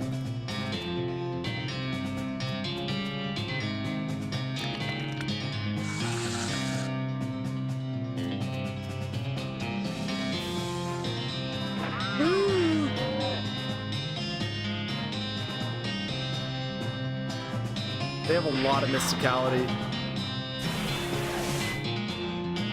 Oh, but I just increased my mysticality by a bunch. Man, that's really lucky. Susie! No!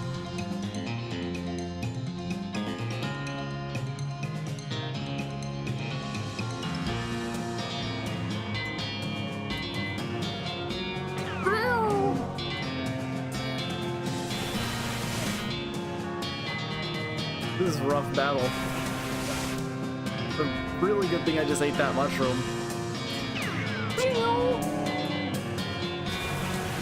Oh. Barely won. Put out all the fires and then crushed the cow skulls that were responsible for them. Nice. Oh, guess it was here. Kellogg's office. This desk is scrupulously tidy. Open the drawer. Decode the recipe. You grab a sheet of paper and consolidate the crazy series of notes into a more or less straightforward recipe. The recipe reads 4 parts barley, 1 part oats, 3 parts spelt, pressed to 91 psi, cooked for 8 minutes at 640 degrees. Excellent.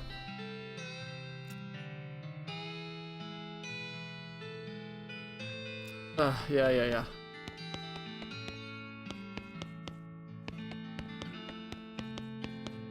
I guess I need like the oats and barley and all that.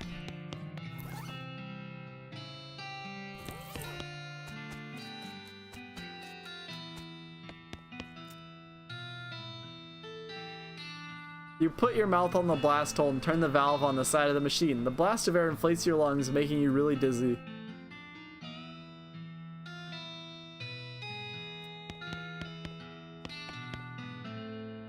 It's a vibromatic skeletal agitator.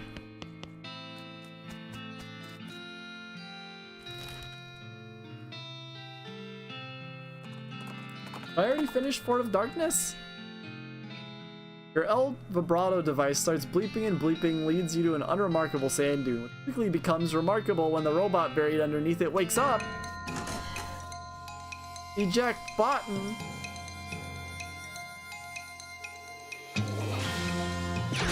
An L vibrato construct. Easy. Too easy.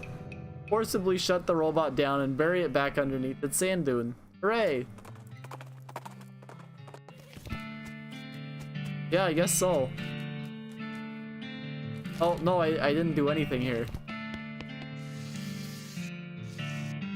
Hi, I'm Ricky. Teeth, clavicle, femur, teeth. Wow, okay. Give her some bones. You hand her an armload of bones, and she starts mechanically picking through them, selecting some and discarding others based on criteria you can't discern. Eventually, having chosen the best 2 from the pile, she secures them together with wire and screws and hands you something that basically looks like a sword. It's blunt and scary, which is half of the things a sword ought to be. Give her some skull chips. You hand her some bone chips and she stops muttering. Her eyes seem to focus a little and she takes some glue out of her toolbox and presses the chips into a ring. As soon as she gives the ring to you though, she's back to her muttering. This ring is made of compressed bone chips and glue. It's disgusting. Do you even know where glue comes from? Have more random encounters with skeletons. Nice, thanks. Hi, I'm Ricky. Salutations, Ricky. They call me the Talking Dude because of my extensive knowledge of the principles of philosophy and the arguments and conundrums surrounding its very aspects and interpretations. I bet that's not why they call you that. Can I interest you in a discussion of the particulars of Kurtzian philosophy, Ricky? Sure, why not?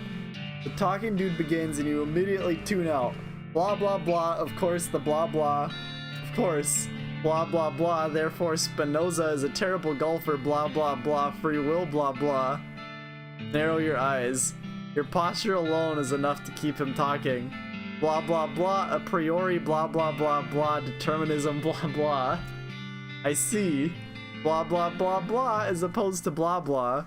Try not to yawn. He sees interest in your eyes and continues with renewed vigor. Blah blah blah blah, free will, blah blah blah blah. Yes, I agree. Blah as opposed to Descartes, blah as opposed to Spinoza, blah blah blah. Blah blah blah, dispositional and a current belief, blah blah blah, Cartesian dualism, blah blah blah. As opposed to Hegel, blah blah. But that's begging the question, blah. Blah blah, the meaning of meaning, blah blah blah blah. Wait, I got... Your postural? Blah blah blah, dialectical materialism, blah blah blah. It actually seems like some of this is rubbing off on you. You're well versed in Cartesian philosophy, or at least you're clever enough to pretend to be. Unless you believe Locke, in which case... I'm out of here. This guy sucks. Hello. Ah, hello. Yes, hello, yes. I'm Todd. Ricky, pleased to meet you. So, what do you do around here, Todd? I'm a chemist. I've been researching the properties of some of the local mushrooms. Properties like what? Like how they get you totally wrecked, huh? Right. I'm kidding. They actually have a lot of interesting properties that could be a real boon to medicine. They may even hold a solution to many psychological disorders. Oh, well, that's pretty interesting. The fact that they also get you absolutely smashed is just a happy side effect. Haha, ooh! I see. If you have any Lactarius dirtihipica mushrooms, I can refine them into a more potent potable, i.e. a potion. In fact, I do. He boils up your mushroom and distills the results into a little bottle for you. This is a concentrated form of mushroom hallucinogen, manufactured by an insane chemist. Hope you didn't have any plans for the weekend. Fully opens your third eye. Go easy on this stuff, it's a real kick to it, ha! This woman is rocking back and forth, making sounds as she rapidly flaps her lips with her fingers. Or, hi, hand her a jaw harp. What's this? It's a kind of musical instrument. You bite the narrow part and then will basically just do what you've been doing. Gives it a few experimental twangs and boings and then knocks out a sweet riff. Wow, this thing is like a revelation. Thanks, I feel like maybe I should take this show on the road. Maybe try the Jewel Saloon in Dirtwater? Sounds good to me. Thanks again. He leaves plunking the twanger the whole way. Nice.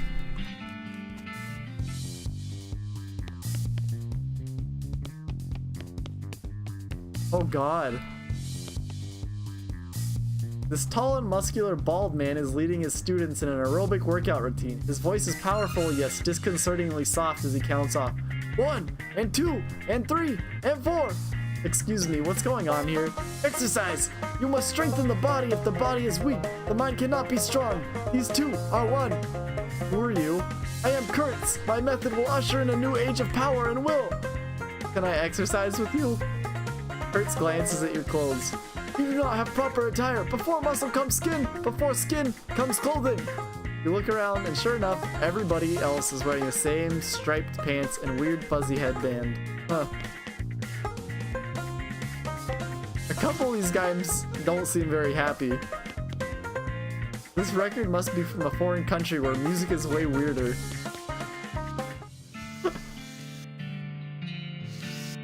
It's a big pile of military supplies. The crates aren't even sealed.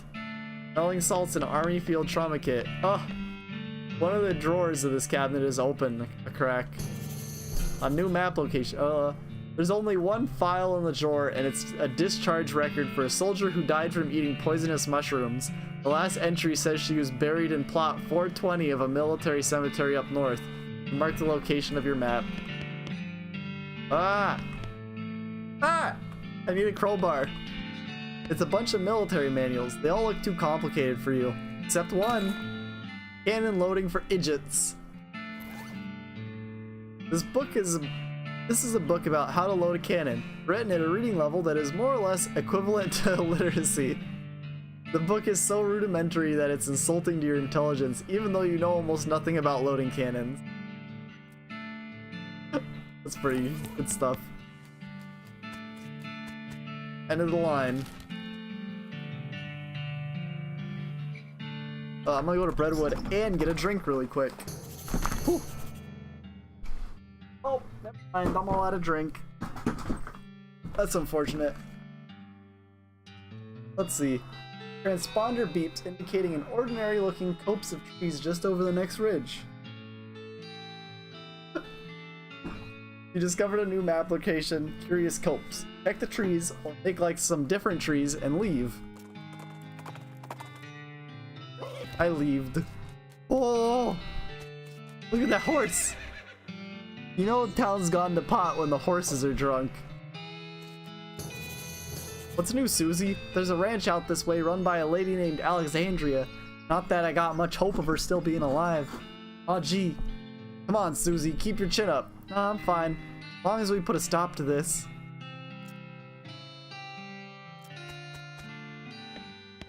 Wait, Breadwood Mayor?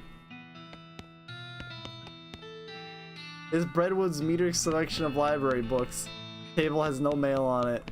Soup kitchen is bereft of fruit. Of soup. Breadwood's currently absent supply of militia yeast. Redwood's bank was apparently small enough to fail.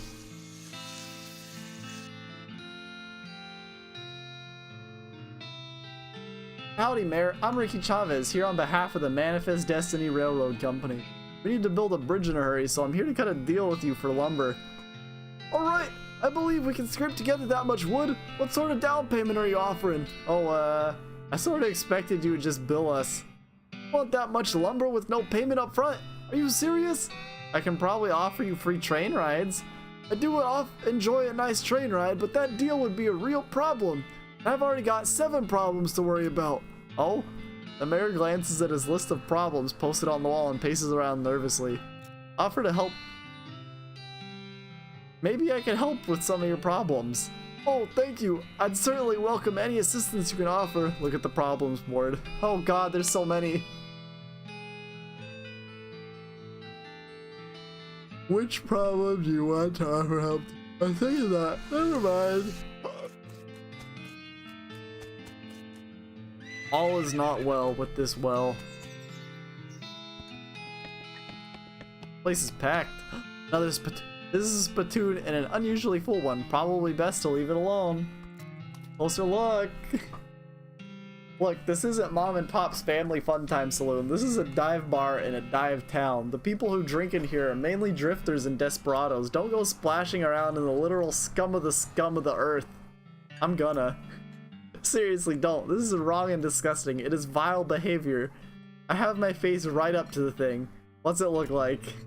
No, I'm not telling you. Why are you doing this to me? I had to skip lunch today because I couldn't stop thinking about you and these foul spittoons. I got my hand right in there, splashing around. La la la la, I'm not listening. You find nothing. You are the worst person in the world. Ha! I found something alright. Like a necrotic skin disorder, I bet. Actually, it's a pair of boots. So there, Mr. Delicate Stomach. Boots, great. Boots full of bandit spit. I hope they have to invent a whole new kind of trench foot just for you. I hope they name it after you. Got an item. Spit-soaked boots.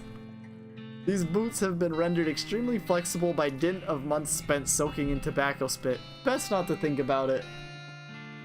You're just jealous of my sweet new boots. This is totally worth it.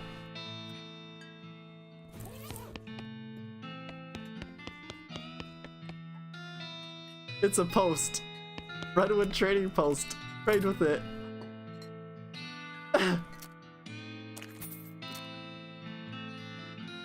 Oh, this is a blank postcard. Maybe you should write to your family back home. In case you don't know how the mail works, you send these by going to the building called a post office and giving it to the correspondence wizard who works there. If you need to tie something to something else and you don't think string or twine or cord or jute is up to the task, you'll need some of this. I don't need lasso. Might need another lock. Locks and how to pick them. Modern snake oiler. Oh, there's so much. Huh, huh. I already have these. They're so much cheaper here.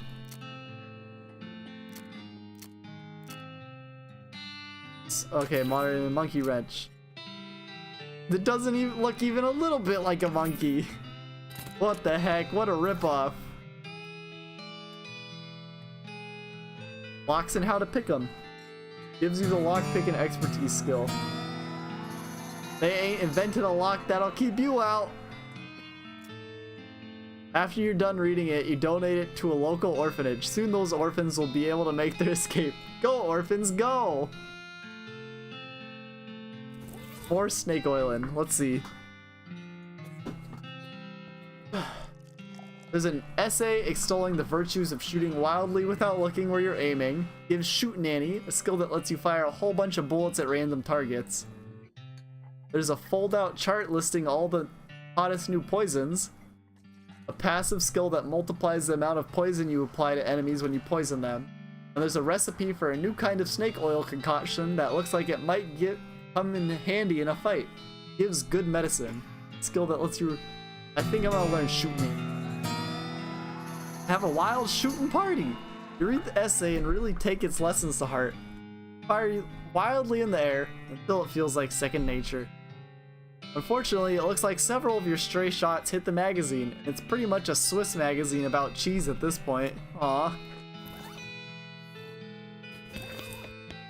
It says IOU 1-1 piano.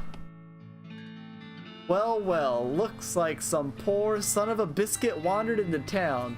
Howdy, cake sucker. Wow, geez, rude and baffling. Get used to it. We like our cussing here in Breadwood. Sure, fine, but cake sucker? We also like our breads and bread-related products. Well, I've noticed. See ya.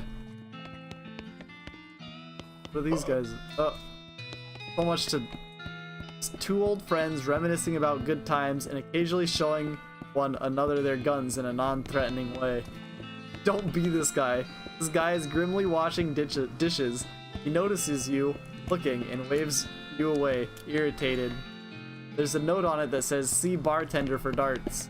Probably dangerous to interrupt this. Oh god. Why is he playing five-finger fillet, but with someone else's hand? What are these guys up to? The man with the black hat has a huge pile of meat in front of him. The man with the white hat looks broken sad. What you playing, fellas? Pharaoh. But I wouldn't say we're playing. I'd say we did play until this cowpoke run out of money. The man in a white hat grumbles. How does it work? It's easy. You bet 50 meat and then you name as many pharaohs as you can. Every time you name one, I give you 20 meat. Wait, what? If those are the rules, how did this guy lose all of his meat to you? He's real bad at it. Give it a try. Alright, partner, start naming pharaohs. Tutankhamun. Well, everyone knows that one. What else you got? Uh-oh, you don't actually know the names of any more pharaohs? Maybe you can get away with just making some up. Jatanefsir. He grumbles and hands you your winnings. Ekon Papatra. How about Jetathostris? Oh, I got one. Amwadmadonsis. Oh, I got one. Bernif Genmahmabitat. Ramonankrisis.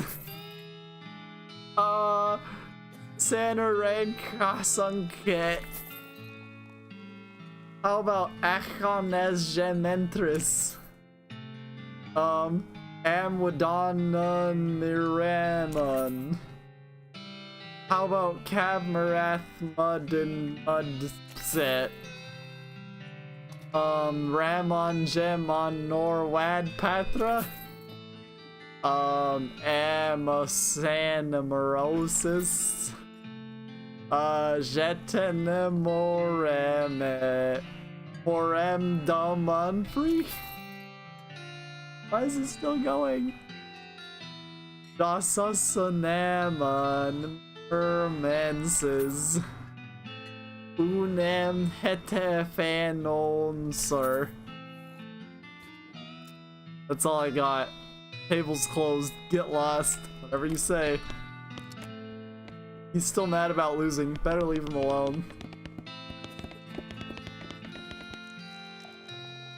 We don't take kindly to strangers. Stranger. Don't need you kind around here. Did you say need or need? Glares at you. Well, anyway. Ask about the darts. The sign on the ain't got no darts. Dang it. Ask about the guy washing dishes. What's with the guy washing dishes? That muffin lover ran up a tab he couldn't pay off. So now he gets to wash dishes. Some of them dishes I've been saving for just such an occasion. How much does he owe? 150. I'll pay it. You're even dumber than I assumed, but whatever. You can tell him he's free yourself. Alrighty. This guy is grimly washing dishes. Notices you looking and waves you away, irritated. Tell him he's free. Hey, I paid off your tab. You're free. Huh? What'd you do a thing like that for? I was just feeling charitable, I guess.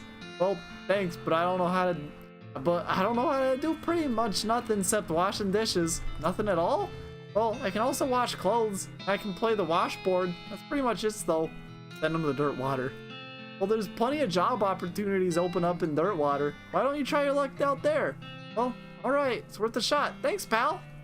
He leaves with the wave, and the bartender replaces the sign on the wall. Dishwasher wanted.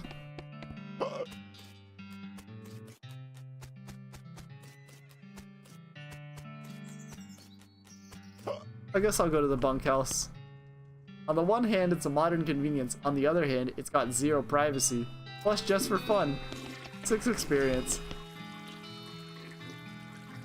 These beds must have been for the tenants that drew the short straw.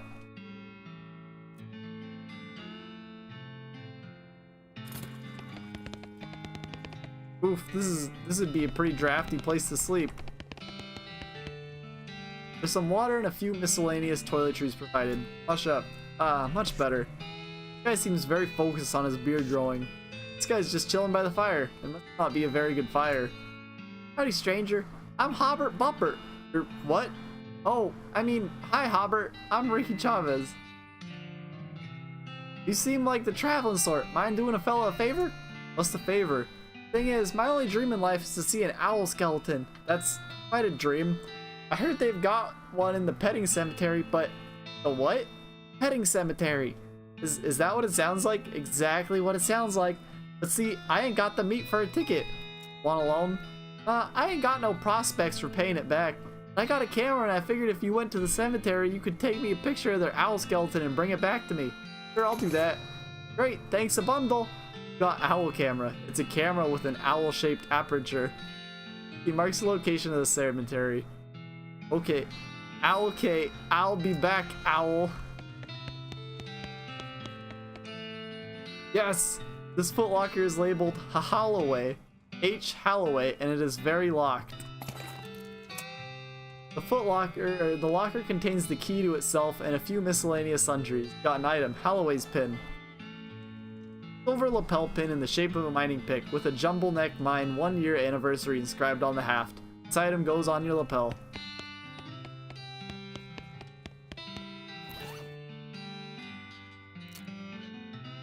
My lapel's too good.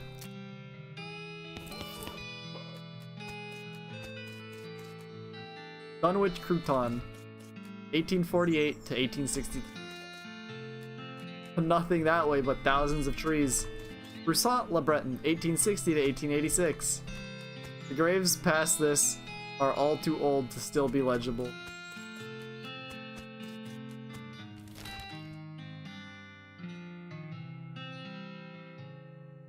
I feel like there's a lot of stuff I can go back do over here. I know I can go to Dirtwater. If I can find it. Way down here. I go to the silversmith. Actually, it's up here somewhere. On the side of the trail, you notice one of those weird cacti shaped like coffee cups. Leave it be.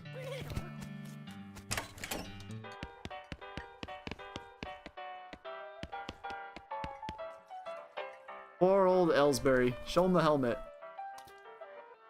His eyes light up. Well, one of them does. The other kind of is stuck in a perpetual squint. Does this belong to you? He takes the helmet from you. It takes him a moment to find his voice. It does. Long time ago. I don't suppose there was anything else. Where you found that. You mean this? Yeah, that's the stuff. Did I? Give it to him. Cracks the bottle open and drinks deep. After a few moments, his demeanor changes entirely. Looks like a man 20 years younger. Would you like to hear a story? Yes. Ellsbury tells you a tale of a candlestick maker who finds a hidden staircase leading to an ancient warm desert inhabited by tiny automatons. Something about that story, you really lost yourself in it. Thank you, Ellsbury. He nods.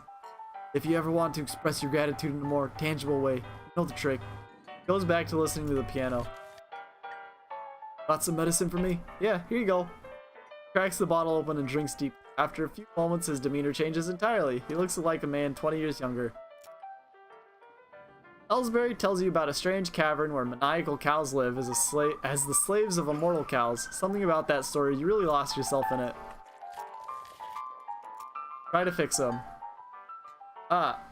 You open the hatch and check out the machinery inside. There's obviously something wrong, given all the plinking and sprunging, clinking noises coming out of the gears and stuff. It looks pretty complicated. I see what's wrong. Recalibrate some springs and rearrange some gears. The machinery inside starts operating smoothly. The music improves immediately. Nothing to it. Howdy, Ricky. Anything I can do for you? I fixed the piano player for you. I thought so. He sounds much better. Thanks a heap, Ricky. I'd offer you a free room exchange, but you already got one. No worries, Lloyd. I heard you had something interesting back there. I'm not sure what you're talking about. Maybe my info's too old. I found a note from some travelers that passed through here about 8 years ago. Oh, yeah, that was the previous bartender. He had a little trick he used to offer to show people. It's what got him fired eventually. Senator's wife wasn't amused. He rummages around under the bar for a minute, then blows the dust off a tiny piano about 9 inches tall. Here, you can keep the piano so long as you don't ask me about the trick. Got an item, miniature piano. It's a miniature piano. It'd be the right size for a foot-tall tickler of the ivories, but the winding key on the side seems to indicate that it plays itself. Thanks. Use it. Piano isn't playing right now. Want to turn it on? Yeah. Wind up the crank and the piano starts tinkling merrily. So merry, so tinkly. Would you like to turn it off? Sure.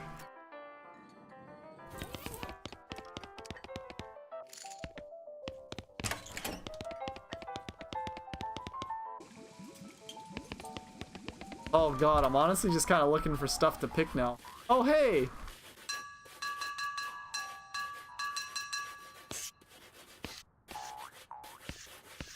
This is quite the band they're getting together.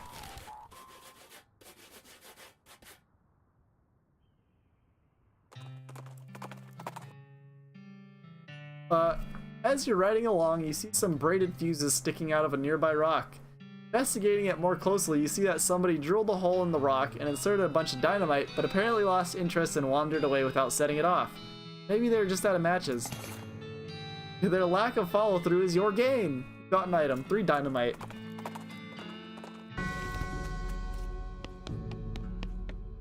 Ooh, looks like you found the old toolbox. Open it. Leather shears. Handful of nails. Woo!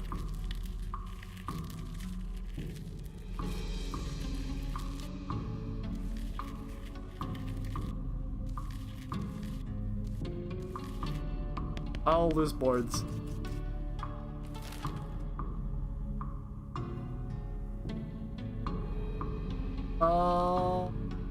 The silver plater.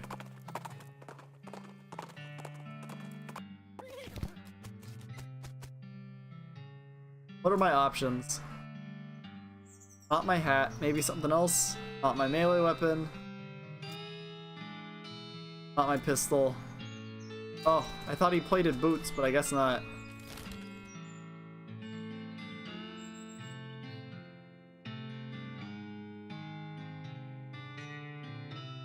Where's the old tannery?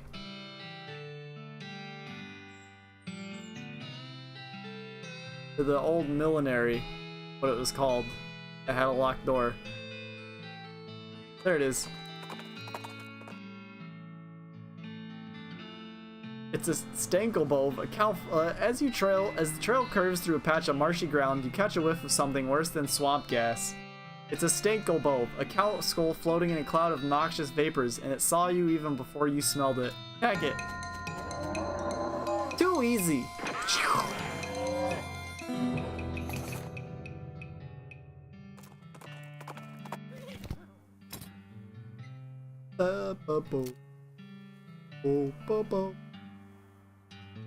Oh,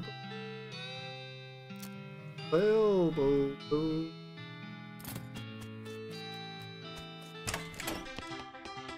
Yes! My jam! It's several years worth of hat magazines. Hat Trend, Hat and Head, Hats Today, that kind of thing. The guy who sat here wore a lot of hats, but he made even more. I don't have safe cracking!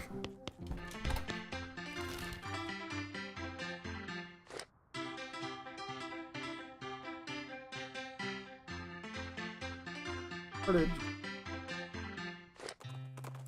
Oh.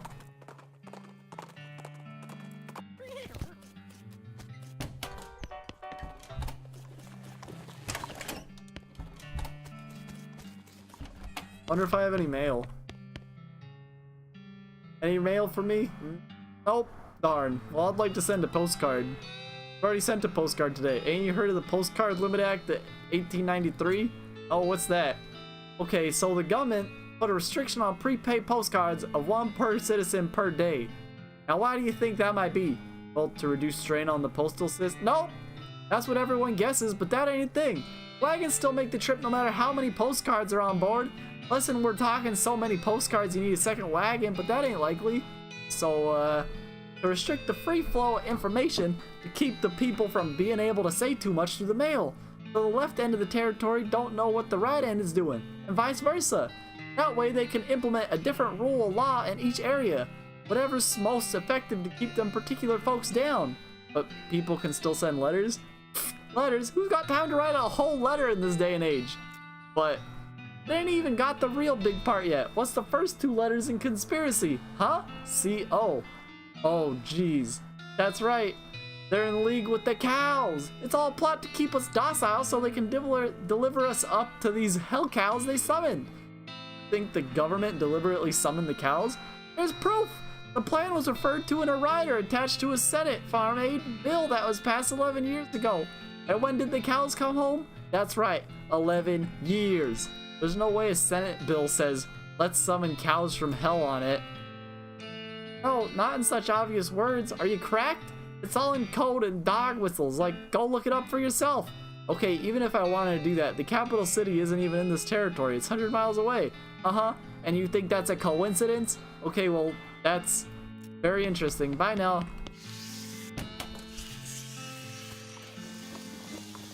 Hot dog, fine leather, nothing.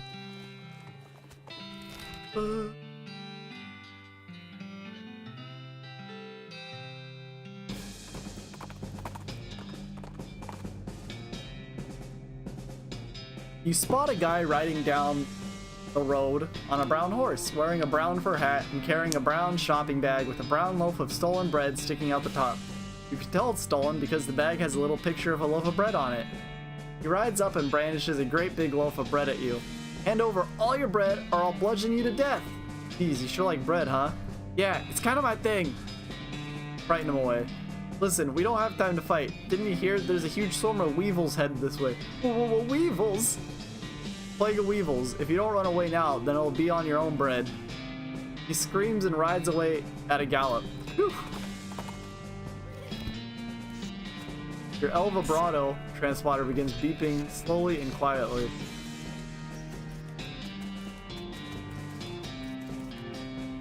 Your El Vibrato starts beeping at a medium tempo and volume. This thing looks pretty tough and pretty attentive. Attack it. I don't even need the triple shoot. Kill it in one hit.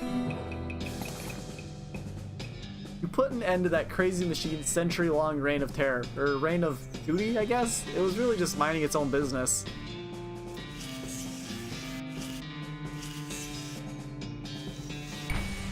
Oh god, the beeping from the transponder reached a deafening volume, and I got teleported.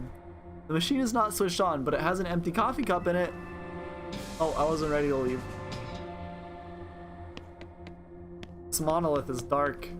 Confounded contraption is dark and silent. Huh. Right then.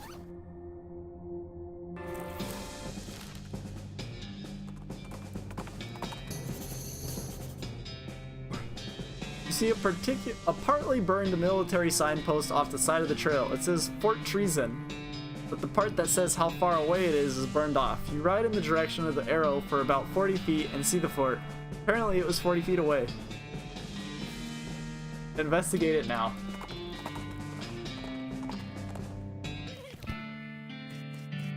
It's a demi-culverin cannon. Look closely. You look at the cannon. It's a fine cannon. Demi-culverin in size. So your cannonball. You look through the rangefinder on the cannon, but you can't see any indication of anything you want to shoot at. You decide not to waste the ball. Seems rational.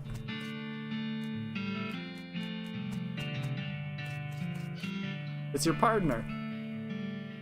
Okay. Looks like they left in the middle of dinner. Plum pudding, soda crackers. Jellied escargot.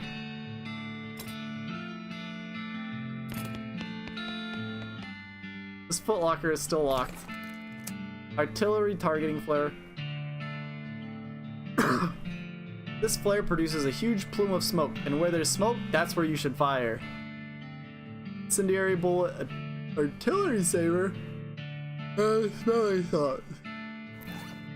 Yo, that artillery saber though.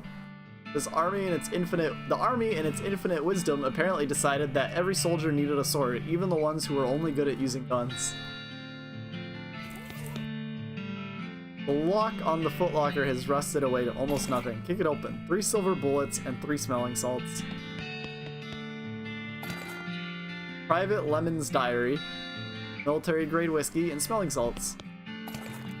Private Matau's diary.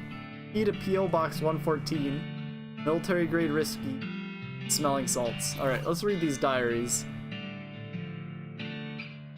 This is an immaculately cared for standard army issue diary labeled Private Lemon. It's private in 2 ways. Private Lemon's diary is pretty dry and not very interesting. Just a list of the day-to-day duties of a straight-laced soldier up in the hills without anything to fight. Toward the end, though, it starts to mention their commanding officer, Captain Simon, becoming increasingly agitated and convinced that a nearby ranch was being used as a spy outpost. Lemon doesn't sound convinced, but as one annoyingly vague entry puts it, orders are orders. The last few entries have to do with dissent in the ranks, the possibility of mutiny, the thought of which Lemon abhors. The rest of the pages are blank. Okay. The battered and dog-eared army issue diary. The cover says Private Matau, barely legible in a collage of gravy stain. Most of Private Matau's diary is empty pages, ink splotches, and latrine duty again, blah blah blah. Near the end, though, you start to see notes about the fort's commanding officer, Captain Simon. Going off the deep end, as Matau puts it, being stuck out here in the middle of nowhere doing nothing is driving the captain freaking bug nuts. When the captain eventually decided that a nearby ranch, occupied by a solitary woman and her book collection, was actually an enemy spy outpost, Matau felt compelled to warn the woman, but was too worried about getting court-martialed to give her any specific details of the looming threat. In an attempt to prevent an imminent cannon bombardment of the ranch, Matau stole some ballistic charts and hid them in a post office box during a shore leave in Dirtwater. This place doesn't have any damn shore, he comments. What the hell? Unfortunately, the cannons had already been calibrated, and when Matau returned to the camp, he discovered the shelling had already begun. In his last entry, it declares his intention was to start a mutiny, but the diary ends there with no conclusion to the... Interesting. That was the mess hall, yeah? Yeah. Must have been where they stored all of the fire. Yeah, probably.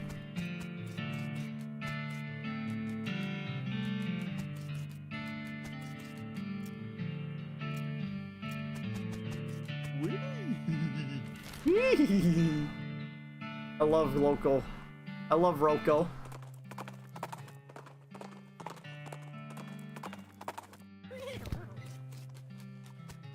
Making my way to the P.O. box. You open the box. It's empty except for a single sheet of cardstock with columns of numbers on it in tiny prints. This is a chart for army guys that explains how to more effectively destroy things from a distance.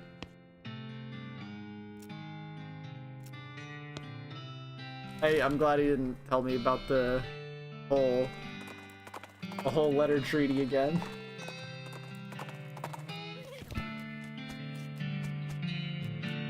Yeehaw!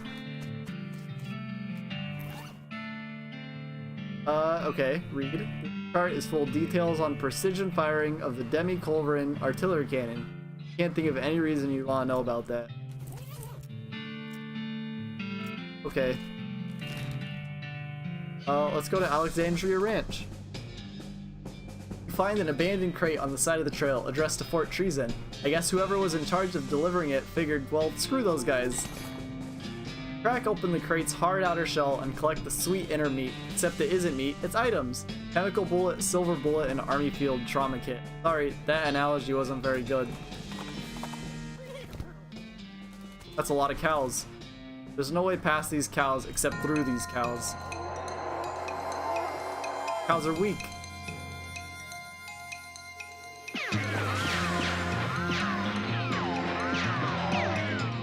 That was useless.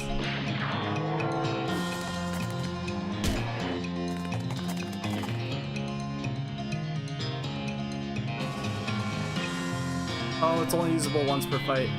Just disseminate this cow. You insisted that those little doggies get along. Got an item: tainted beefsteak, smoldering leather. Susie cards. Susie has become stronger.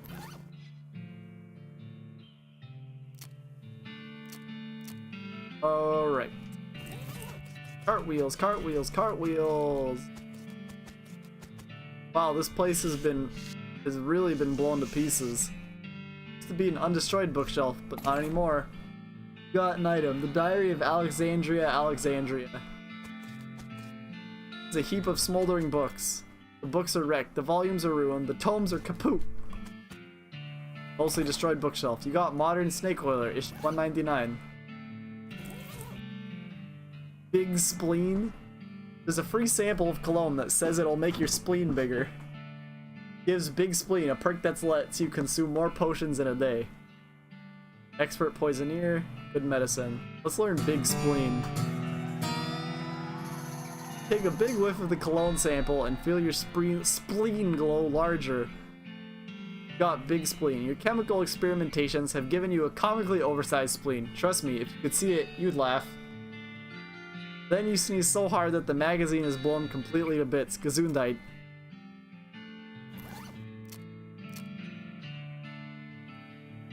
Fully opens my third eye. Swallow extract. The world turns inside out as your mind replaces it. You gain an effect. Bacharak Galactarius. You've made the classic mistake. You've consumed something given to you by a hippie. Your third eye is all the way open. Like, wow. Muscle by 3. Melee by 8. Resistance. Oh, yes. Oh, nope. Can't drink that. Okay, I can't drink more potions. I'll die.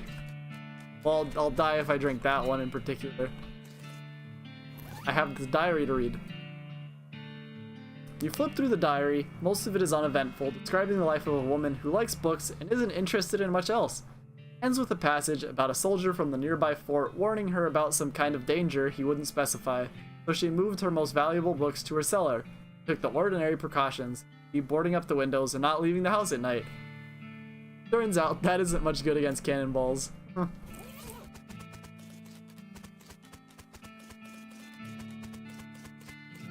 It's a solid steel vault door. Place the targeting flare. There we go. Well, now if I go back to Fort Treason... Oh. The goblin is wandering along the path, muttering and ranting out loud to itself. Why not you cramming an entire baguette up your icing funnel? Wow, what? Go marrying a bagel muffin chucker. Talk to them. Where did you learn talking? Where did you learn a talking like that? Finding a guide to human cusses, cake sucker. The goblin shows you a pamphlet listing a variety of popular profanity. On the back it says, brought to you by the Breadwood Board of Tourism. Teach them some fake swears. These are weak swearings. Give me the pamphlet. I am teaching you a better ones. Oh, okay. Teach them a thing or two. You teach the goblin a number of phrases like charming gentleman and have a pleasant afternoon. He doesn't suspect a thing, and the next human he meets will have a much more polite, if puzzling, encounter. This is a handy reference guide to some of the most fashionable profanity mankind has to offer.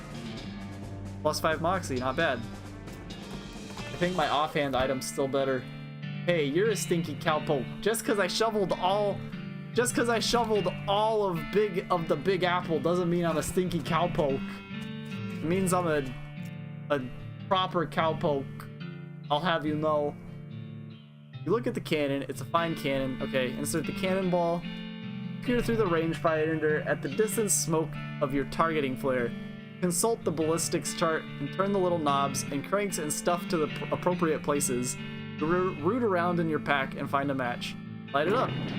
Boom! If that didn't open the vault door, then those grapes are probably sour anyway. Oh god, what are these emotes? They're scary, I don't like them. That gingerbread man was very sad. This is my offhand? Yeah, this offhand is way better. Let's see. Back to Alexandria Ranch.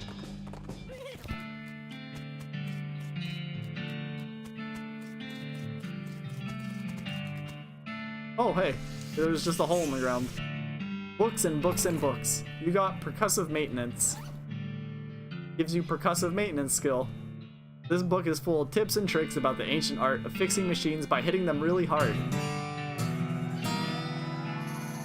You quickly memorize the entire book. You've learned how to hit machines in just the right place to fix pretty much whatever's wrong with them. You can fix things the easy way. Time to get smacking. When you're done reading it, you notice that the book's spine is cracked.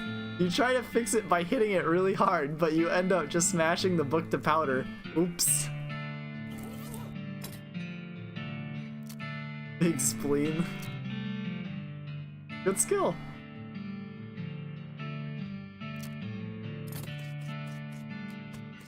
Books, books, and more books. Modern Snake Oiler, issue 118.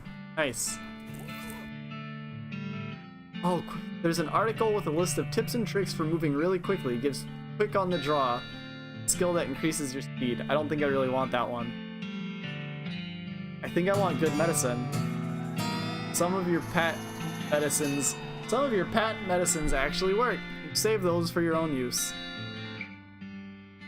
Practice making the snake oil concoction until you can do it with your eyes closed. When you open your eyes again, it appears that somebody has stolen your magazine. Scoundrel! This game's comedy gold.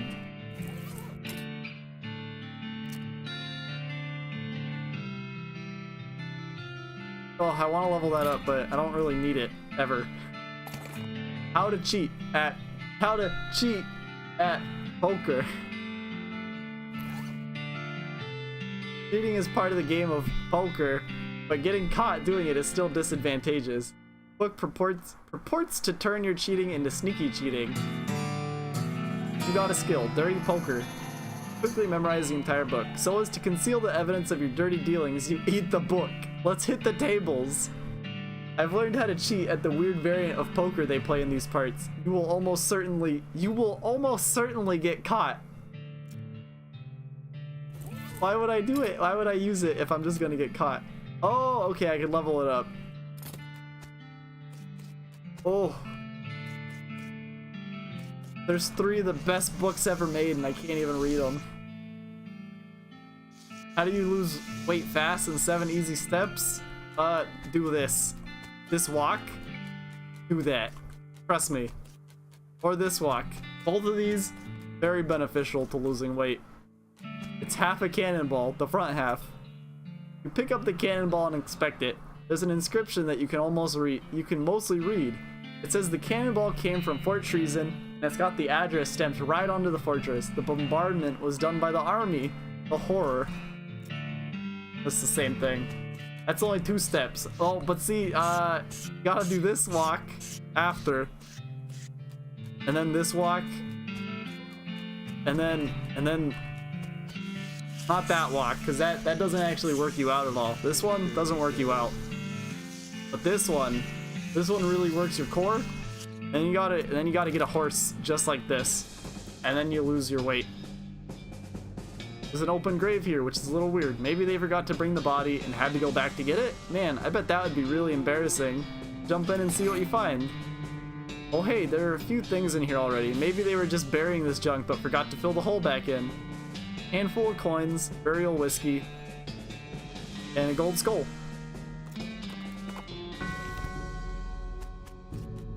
Let's see.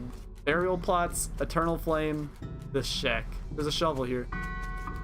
It's the caretaker's shanty. Investigate. Poke around in the shed. Caretaker appears to have been shirking his duties for quite a while, judging by the dust and cobwebs. Look at the tool. Well, tool, singular. There's a shovel here. Since you already have a shovel, you leave it alone. It's not like you'd be able to dig twice as fast. True. Big if true. It's a really good weight loss program. How do you think I stay so lean? Like all chairs owned by one guy, it has years worth of lint and food crumbs underneath it. Gross. Scope out the desk. It's covered with old paint, spattered newspapers. Features a large collection of tiny jars of paint, as well as a jar of fine-tipped brushes, a can of thinner, and a stack of history books. Curious. Check out at the flyers tacked to the wall. Find a flyer for Military Reenactment Enthusiast Society. Apparently they meet regularly at Fort Memoriam. You discovered a new map location, Fort Memoriam. Maybe that's where the caretaker went. Interesting. Leave. And this is a step 8 bonus. This one's really good. Usually can't handle it very well though. Get tired pretty quick using that technique. Beyond this gate stand countless rows and columns of tombstones. They're not actually countless. I've counted them. There are 999 of them. You can visit an individual plot by number if you like. Visit a plot. 666. Oh! Next to that tombstone, you find a pedestal with a leather-bound book on top of it. Looks evil. You better grab it before somebody else does. Got an item. Fundamentals of Nexmex. This book contains some basic rituals and incantations of Nexmex, enough to get a single skeleton up and moving around at least. Visit another plot. 420. I'll visit all of those. 777 and 777. Plot 420 is completely overgrown with mushrooms. You root around in the loose shroomage and find a book. Coincidentally, it's a book about mushrooms. You got an item. My ecology, your ecology. It's a book about mushrooms printed on paper, which is made from trees which mushrooms sometimes grow on. It really makes you think. Teaches you about all kinds of mushrooms. Stop looting graves. I could have sworn I already had this book.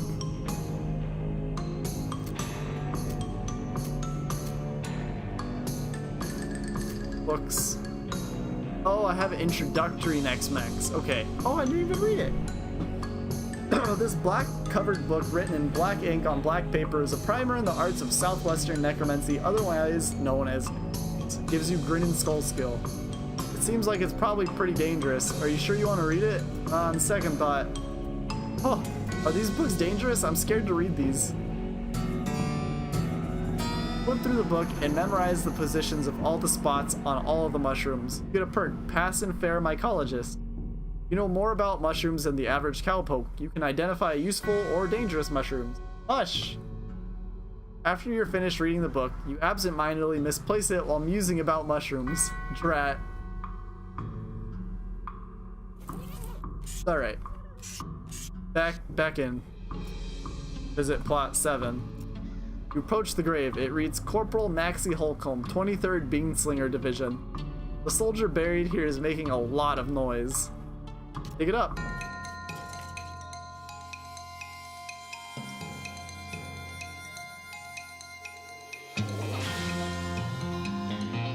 Bang, bang, bang!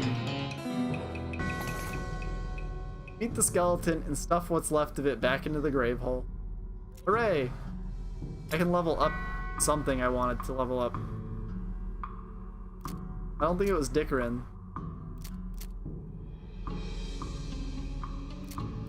I forgot what I was gonna level up. I think it was saving up for lockpicking.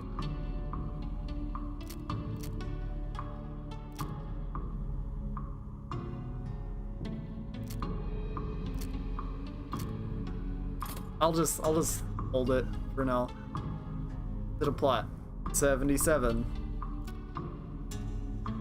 You approach the grave. It reads Captain Zilphia McFarland, 69th Innuendo Division. You put your ear to the ground. It's quiet. The soldier buried here apparently hasn't been reanimated yet. Dig it up. The ground here is rocky and it's pretty hard on your shovel. Make it down to the coffin and find a lockbox, which you open. Silver bullet, chemical bullet, army field trauma kick. Oh, hey, what's this? Military school class ring. This heavy ring goes on your trigger finger. Your ring finger. This is good stuff. I'm glad I'm visiting these graves you suggested.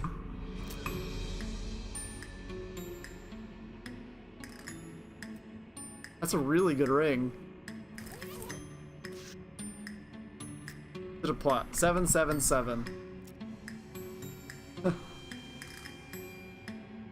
You approach the grave. It reads, Sergeant Major Paul Foley, 420th Infantry Division. This grave is quiet. Dig it up. You make it down to the coffin and find a lockbox, which you open. You got an item. Hard tack. 5. Full canteen. 69 also. You approach the grave. It reads, First Lieutenant Seth Whitney Jr., 69th Innuendo Division. The grave doesn't bear any of the telltale marks of necromantic interference. Make it down to the coffin and find a lockbox, which you open. 3 incendiary bullets, 3 army field trauma kits. Alright, that was some good items.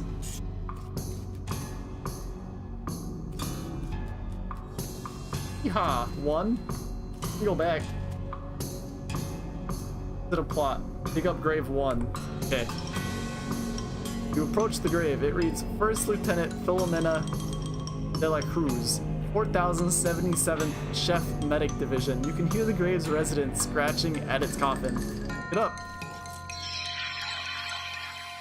Whoa, these jerks are quick. Oh man, he has a lot of health. He was number... Oh, it was just a bone. Beat the skeleton and stuff what's left of it back into the grave hole. I want to visit 999 also. Private Juliet Nelson, 42nd Infantry Division. You hear rattling and scratching coming from beneath it. Yeah, that feel when no drink. That feel when we'll never be number 1. 2 more skeleton bones. 42. You approach the grave. It reads, First Lieutenant Ella James, 42nd Infantry Division.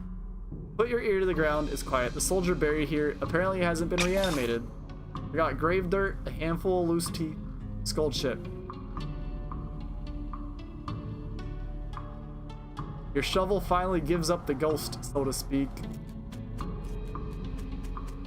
I don't know any other fun numbers. Caution, do not touch Eternal Flame. This goblin is roasting a weenie over the Eternal Flame. I am pretty sure you're not supposed to do that. No, it's good fire, not to wasting it. Fight. Look at all those hot dogs. I only need 1 shot for him. I don't need the overkill. Victory! You teach the goblin not to play with fire, at least not special commemorative fire, and not while you're around. Goblin Bratwurst. Is this burning an eternal flame? Yes.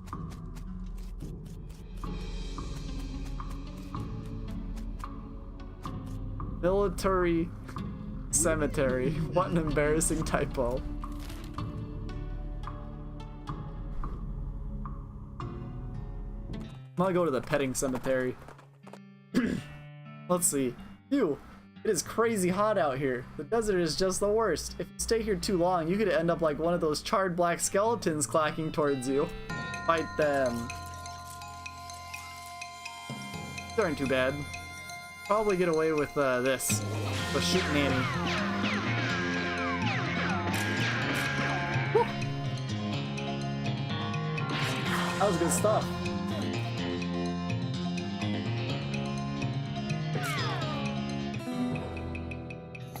You destroyed those skeletons handily, though to be fair, they were pretty close to destroyed already.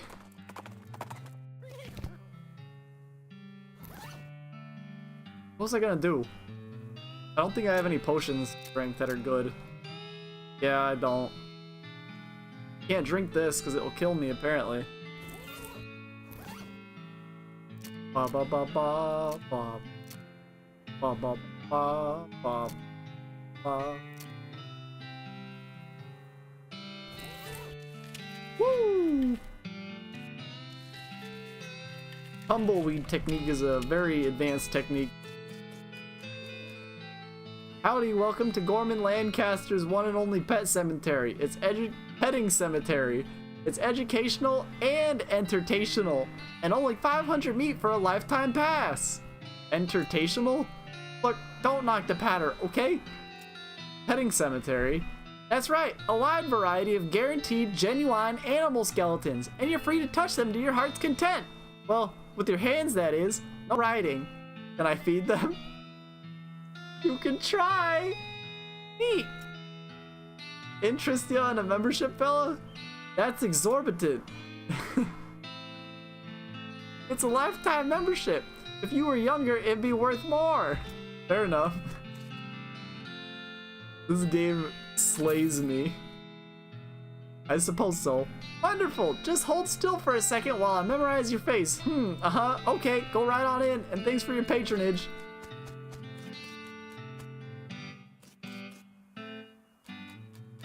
No way! I can just pet these! The plaque says it's a pack rat skeleton, but there's nothing there. Nuts. This plaque says it's a buffalo skeleton, but there's nothing there. You're buffaloed by this fact. The plaque says it's a desert ape skeleton, but there's nothing here. And also, you're pretty sure there's no such thing as a desert ape. Okay, this is the one I want. This is a hawk skeleton. Hawks resent being mistaken for falcons and will shoot you if you do it too many times. Jesus Christ. Hawks are scary. You gently stroke the former animal's skull. You can see every prairie dog within 400 yards of here. In related news, there are a really surprising number of prairie dogs within 400 yards of here. Must be convention or something.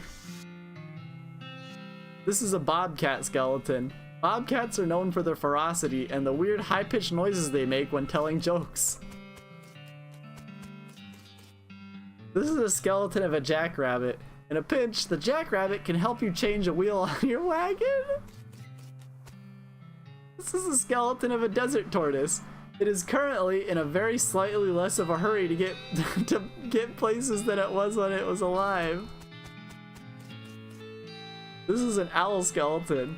If you want to know how many fireballs it takes to get to the center of an enemy skeleton, just ask an owl. Take a picture of it. Poof! With a click and a flash, you take a photo for Hobbert Buppert. I noticed you're missing pack rat. Yeah, some damn fool hippie stole it. No idea what they wanted it for. There's a reward for anyone who recovers it. Sure, I'll get it. As far as I know, those hippies are holed up over in the Fort of Darkness. See you later. I noticed you're missing buffalo. I never actually had a buffalo, but I set the pedestal up just in case. If you find me enough buffalo bones for a whole skeleton, I'll buy them off you for 50 meat. Only 50? That could be up to 10 years worth of membership, assuming you don't smoke too much, or in bed. Okay, I'll see what I can do. Great, here's a list of parts. There's a place called the Buffalo Pile to the east. That's probably your best bet. This is a list of all the bones in the buffalo. On my way. Nope, not yet. Nope, not yet. I noticed you're missing 8. Yeah, that ridiculous fool Kellogg stole it to use for anatomy lessons. I tried to tell him it's stupid to use an ape skeleton to teach human anatomy, especially when there's plenty of actual human skeletons out in the desert for free. He just wouldn't hear it though. Listen, I'll give you 50 meat to go and steal it back from him. 50 meat for burglary? Hey, recovery, not burglary. And heck, that's years of your membership paid back. Maybe as many as, well, look like a risk taker. 3? Okay, I'll get to it. Wonderful, he got it at the Kellogg Ranch down south of here.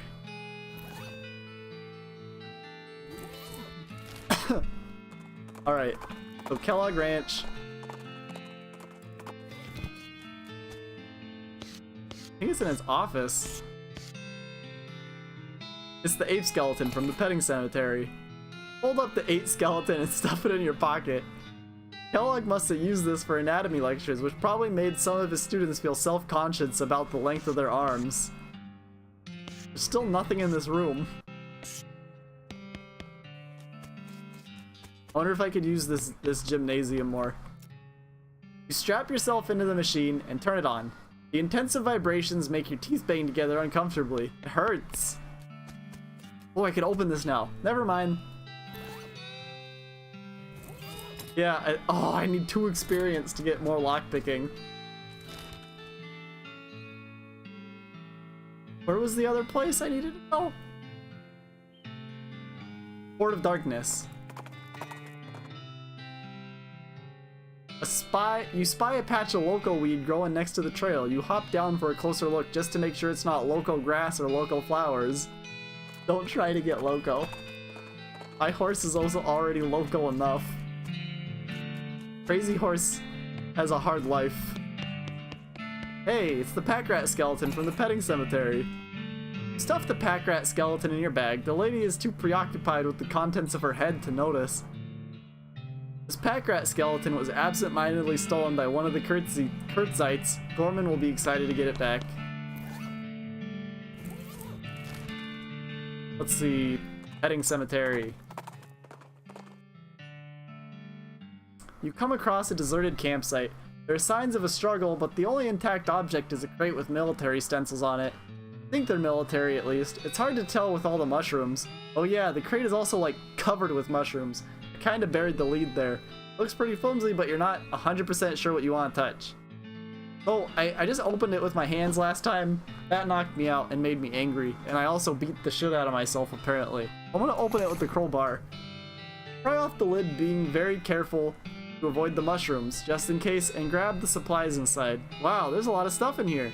Keep looting. Nerve pills also. Wow. Blood building tonic, silver bullet, incendiary bullet. Now let's get back on the trail, soldier. Sir, yes, sir. Any luck getting my pack rat skeleton? Yep, got it right here. Bravo, safe and sound. Thank you kindly, fella. All in a day's work. Oh, no buffaloes. Got your ape skeleton, though. Marvelous, well done. Ah, welcome back, old friend. Alright, I gotta see what those do now. Oh, it doesn't tell me what it does. This is a skeleton of a pack rat. Untrue to its name, it is a solitary creature, but true to its name, it is a type of rat. This is an ape skeleton. Please keep your damn dirty hands off of it. The management.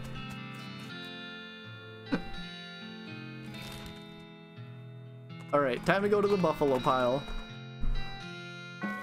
Oh god. Buffalo, buffalo, buffalo. Buffalo, buffaloed? Buffaloed, buffalo. It's covered with a bunch of weird cards. Take a look at one. Bloody organs. What kind of game is this? Infernal witch. Poisonous ghoul. Black. Accursed organs. Yuck. Infernal fairy. Disgusting. Vomitous rhinoceros. Weird. Bleeding ghost. So grim. Pustulant dragon. So grim. Bleeding witch. Black. Pustulant centaur. What kind of game is this? Gore spattered luck. Spitting viscera. Oozing witch. Bleeding fairy. Accursed organs. Mutated fairy. Infernal fairy. Abyssal horse was the last one. You hear a lot of activity down that corridor. Chanting, shuffling of robes, chattering of bones. Scary stuff. You really shouldn't go down there. Go elsewhere then.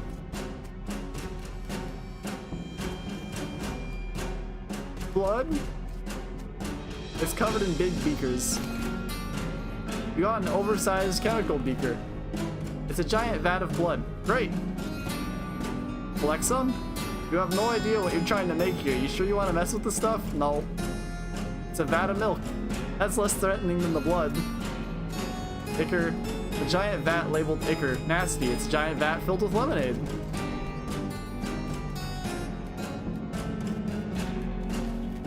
Woo!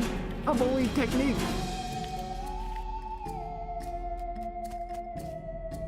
Atop the slab, there's a skeleton-shaped indentation with a buffalo skull-shaped indentation where the normal human skull-shaped indentation should be. That's a good thing to keep in mind if you end up in possession of the bones necessary to fill in the indentation. There's a robe hanging on this rack. Search it. You find a key in one of the inside pockets. You got buffalo pile key locker. Leave them to their captivity. Oh. You look through the bars and see hundreds of buffalo human skeleton hybrids locked in there. 3 to a cell. Keys are hanging right next to the door. You could let some out if you wanted, but they all look pretty angry. Do it! Oh, this is perfect. 2 of them have guns, so I can just bad medicine them. and make him super weak.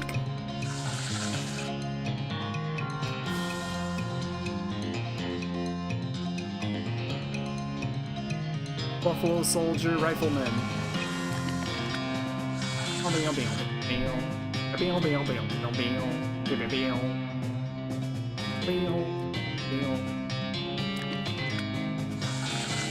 Music's so good. I love this game. It's so good.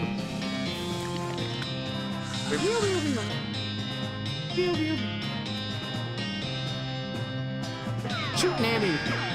Yeehaw! Oh, I hit him!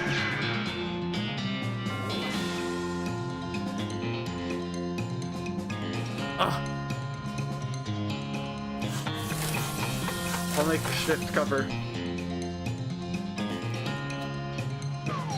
Yes!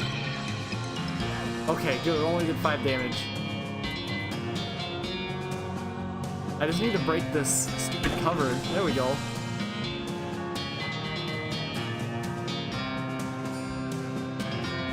Shoot this guy. Bam! Oh, jeez. This guy's still pretty powerful.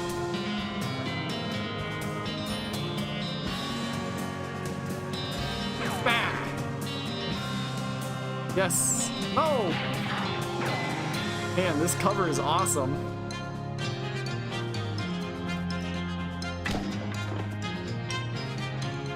Susie's really saving me this round. Oh, I did not mean to do that. Oh well. Susie will take him out. Victory! Put those buffalo soldiers out of their misery. Like, some of them hadn't really finished decomposing. Leave them to their captivity. Oh god. These shelves are filled with hundreds of crates, each full of buffalo and human bones, carefully sorted. Grab a buffalo's worth. You consult the list the guy at the petting cemetery gave you and grab all the bones. You got an item box full of buffalo. This wooden box contains enough bones to build exactly 1 buffalo skeleton. You'll be so happy to get these. Leave the shelves alone. This is clearly the good toilet. Flush it. You gain 7 experience. I was gonna do lockpicking? Yeah. I have a lot of experience. I could almost just upgrade Hornswoggling again. Woo! Oh, I think this will be more helpful for me. And shoot Nanny. They should really use scented candles in here. It's a little wooden container filled with reading material. Investigate. Oh yes, another modern snake oiler. Oh wow, I've almost learned all the abilities. I guess I'll take quick on the draw. Practice the techniques described in the article until you're moving so quickly that you can't even see yourself. Got the skill quick on the draw. Feller has to get up pretty early in the morning to shoot you. Then you notice that you also can't see the magazine. You must have dropped it somewhere while you were moving so fast. Whoops. This is clearly the bad toilet. Flush. Ah! There's a pile of trash next to the bad toilet. Dig through it. I got a burned scroll. The scroll has been mostly burned beyond legibility, but you can just barely make out something about hell cow energy in between the scorch marks. The scroll's in bad shape, and you can't really make out anything new, but you're convinced this must be another clue to the whereabouts of the necromancer. Stick the scroll into your journal. I should check that out. Alright. Yep. Okay, yeah, I've already read through that. Bones rule! Spartan cot. Oh, yeah. Oh, a black hood. Bottle of buffalo tranquilizers. This heavy glass bottle is labeled Buff Out, Buffalo Tranquilizer, and has put a handful of pills rattling around in it. This is the kind of hood that minions of the necromancer might wear, or you could wear it, I guess, now that you've got it. It's a decent-sized wardrobe. Hide in it. You settle in amongst the thick black robes. It's pretty comfortable. Wait. You wait and wait, and finally hear some noises outside as a couple cultists pass through on their way. from somewhere to somewhere else. You don't catch much of what they say, but what you do hear is, Doug, remember this. Ichor before blood. Bad idea, bud. I'm not your bud. Wait some more. Okay, oh, okay, I gotta write this down. I need something to write with. I'll just take notes on my phone. This is important.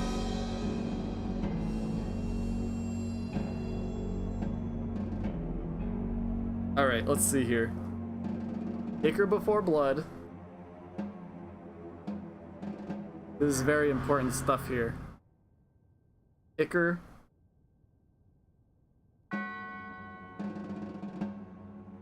Before blood. You wait a while longer and the cultists pass through again. This time you overhear something different. Milk after Ichor. Ichor.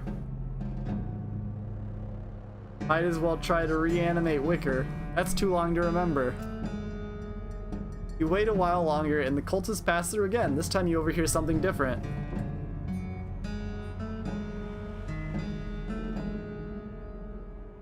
Ichor after blood. Way to go, bud. Okay, I gotta write down the whole things. Ichor before blood. Bad idea, bud.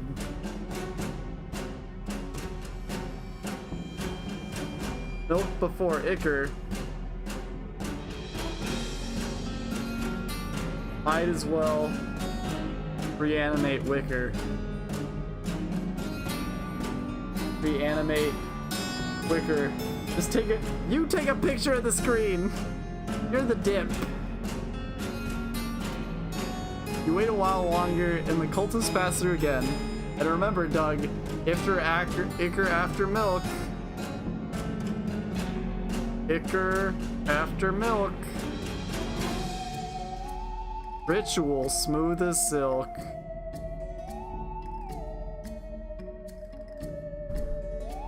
Wait some more. Oh no, Doug, that's not. You wait a while longer before the cultists pass through again. This is too complicated for a simple screen picture. No, Doug, that's not it at all. Remember, blood before milk. What? Blood before milk.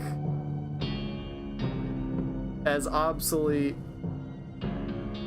as the word silk. I don't think that's a word. That's kind of a stretch.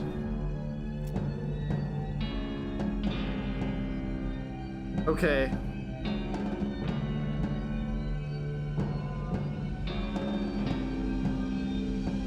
I got all of them right here. See, this is way better because Ichor after milk. Okay, leave. Alright, perfect. Skull? Yeah! There's a wicked looking leather-bound tome on this pedestal. Take it. Intermediate Nex-Mex. This one has a serious padlock on it. Unlock it. Buffalo soldier diagram.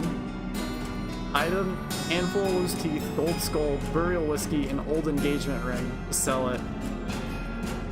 This ring isn't as shiny as it used to be, but it used to be incredibly shiny. Let's see. Got him, item, buffalo soldier diagram. I gotta read that.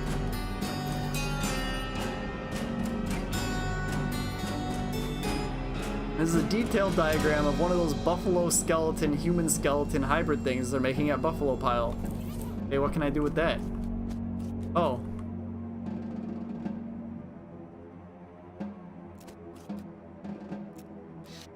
I just came full circle. Don't tell me what to do. Oh my god! This was a mistake.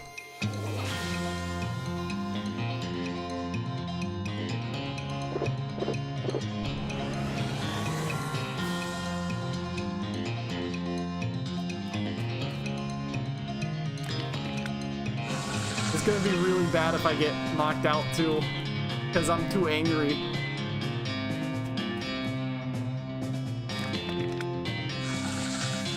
Never before have I made such a mistake.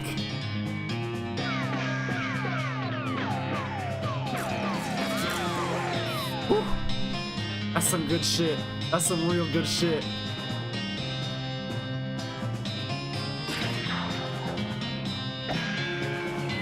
Yes! Yes! Yes! I'm doing it! I can one-shot this one. Next round I can one-shot this one. I wonder why that's not hurting me.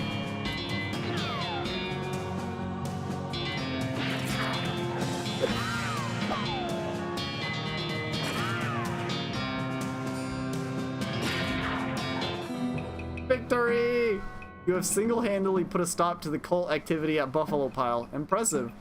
Pretty much have the run of the place now if you need any bones for anything. Unlimited bones? You've secured access to an unlimited supply of bones in case you need bones for anything. The bones of the Buffalo Pile are at your disposal.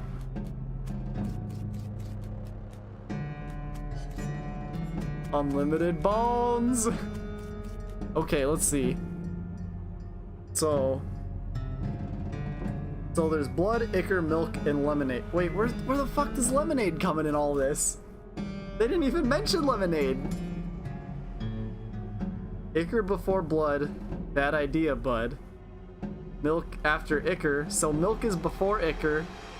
Ichor is after blood. So milk, blood, ichor. Ichor after blood. Way to go, bud. Ichor after milk. Ritual smooth as silk. Okay. So it's milk, blood, ichor. The liquid in the beaker begins to bubble. Steam rises from the beaker as the reaction intensifies. The intense heat of the reaction fuses the ichor spigot into a useless mass of metal. How will it end? The boiling subsides, and what's left in the beaker is... Yes, tell me! When the smoke clears, you're left with a beaker full of liquid that is unmistakably buffalo reanimating fluid. It's unmistakable because somehow the reaction caused the beaker to become labeled, and the label says that it's buffalo reanimating fluid. You got an item. Beaker of buffalo reanimating. This is a beaker full of foul, bubbling fluid that you concocted from the ingredients in those giant vats at Buffalo Pile. That's just science. The beaker full of foul, bubbling fluid that you concocted from... Okay, yeah. Can I combine these things? How do I... You haven't gotten anything to collect it in. Nothing you're willing to ruin, at least.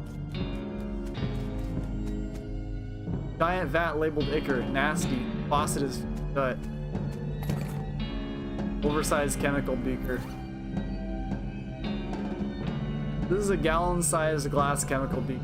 The lines on the side prove it went to college. You inspect the emptiness inside the beaker. So no matter what, it has to go milk, then blood. Milk after ichor. Blood before milk is absolute. Okay. But what if I do lemonade, milk, blood?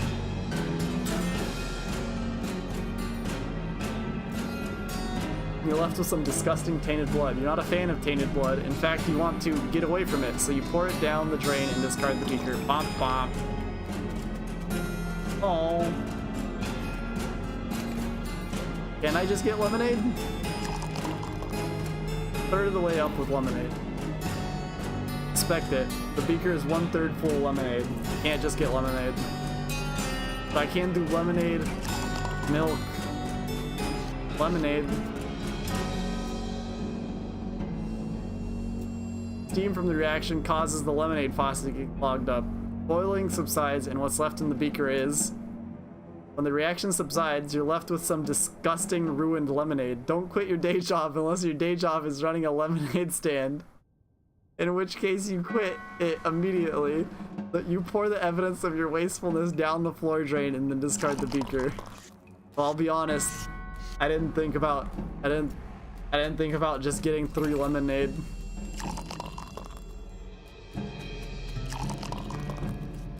I'll get 3 milk though. The boiling subsides, and what's left in the beaker is, unsurprisingly, after the reaction concludes, you're left with a big beaker full of milk. You don't like milk very much, so you pour it down the floor drain and discard the beaker. That was pretty anticlimactic. All that work just to pour the milk down the drain. Pop the slab. Skeleton-shaped indentation with a buffalo skull-shaped in. Okay, yeah. Oh, I don't even have the bones. I don't have the right bones. Oh, okay. Shoot Nanny!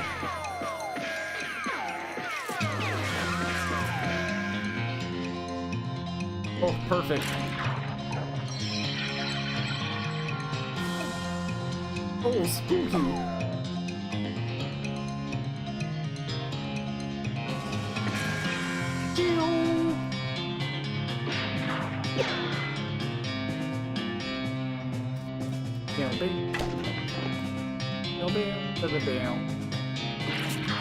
Bam! Blam! Oh, this is just an infinite buffalo fighting place. Grab them bones. These shelves are filled with hundreds of crates, each full of buffalo and human bones carefully sorted. If you need some bones or bits of bones or teeth or anything, this would be a good time to grab some. I'm not stopping if we get a few miles down the road and suddenly you and your brother say you need some bones. Grab the bones for a soldier. Consult the diagram and collect all the bones listed on it. Alrighty. Put the bones on the slab. Top of the slab, there's a skeleton shaped. Okay, yeah. Lay the bones in the indentation. Unsure of what to do next. You start grabbing bottles and supplies from various shelves and drawers and working on the skeleton more or less at random. Some bone glue here, some artificial ligaments here, some horn polish, well, on the horns. That one was pretty obvious. Now all you need is, funnel at the top says pour reanimation fluid here. Do it! You pour the fluid into the funnel and watch as it travels down all the spirally glass tubes and stuff into the skeleton on the slab. After a few moments, the newly assembled buffalo soldier stirs to life. Read it. Welcome to the world, what's your name? Buffalo. Your name's just Buffalo? That seems might uncreative. You didn't let me finish. Let him finish. Sorry, go on. Buffalo. He pauses for several seconds. Okay. Pleased to meet you, Buffalo. What? You still didn't let me finish. Oh, alright. Go on then. Buffalo. Okay, so your name is 3 buffaloes? Bill. Your name is Bill? My name is Buffalo Bill. Pay attention. So, can you remember anything from 4? I remember eating grass. Okay, that makes sense. Anything else? Shooting, lots of shooting. And people cheering about the shooting. Seems like you have the combined memories of your buffalo and human parts. That sounds accurate. Well, what will you do next? I guess I'll just wander around and try to find a purpose. You can travel with us. Well, sure, that sounds okay, since you already killed the folks responsible for this place. I guess I wouldn't mind following you. Bill quickly ducks down one of the hallways and comes back holding a rifle. Buffalo Bill will now assist you in combat. Welcome aboard, Buffalo Bill. Oh good. Unlimited bones.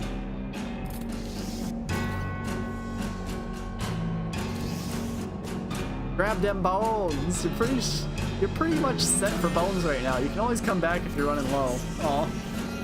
I wanted more bones. Leave the slab alone. Woo!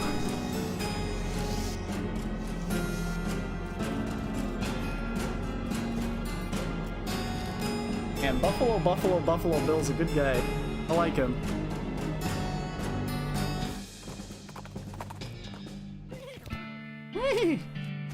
Fort Memoriam. I don't even remember what I'm supposed to be doing here. It's your partner. Like, wait. Yep, I was right. A fort full of nerds. That's a hell of a chess game they've got going on there. Yeah, it's not totally unlike chess, but the war metaphor is a lot less metaphorical. Also, you don't typically need a tape measure for chess. Looks complicated. My brother took a correspondence course in jurisprudence to improve his rules debating technique. He just that just ends the conversation. The shelf's laden with candy. Help yourself. Sugar guns, cat's eye candy, sugar guns, and peppermint drops. A massive pile of candy wrappers and empty snack bags.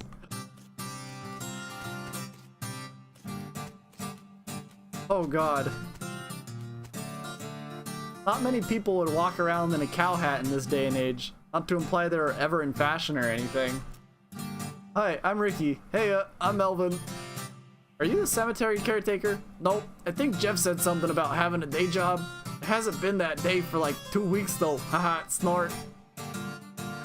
Ask about something else. Okay, yeah, this is... What's with the hat? We're doing historical reenactments. We're playing a tabletop war game. Well, okay, sure, but a historical one. Anyway, we only switched to this after we quit doing real reenactments. Why'd you quit? It was too much exercise. Also, somebody kept refusing to lie down when he got killed. You missed! What's this game you're playing? Oh, you probably aren't familiar with this type of board game. It's a very specialized form of entertainment. What I mean is, you seem to be using Flintlock 4000 rules, but my brother's set didn't have cows. Oh, well, yeah. We had to mod them in ourselves. Cool, huh? Yo, Flintlock 4000.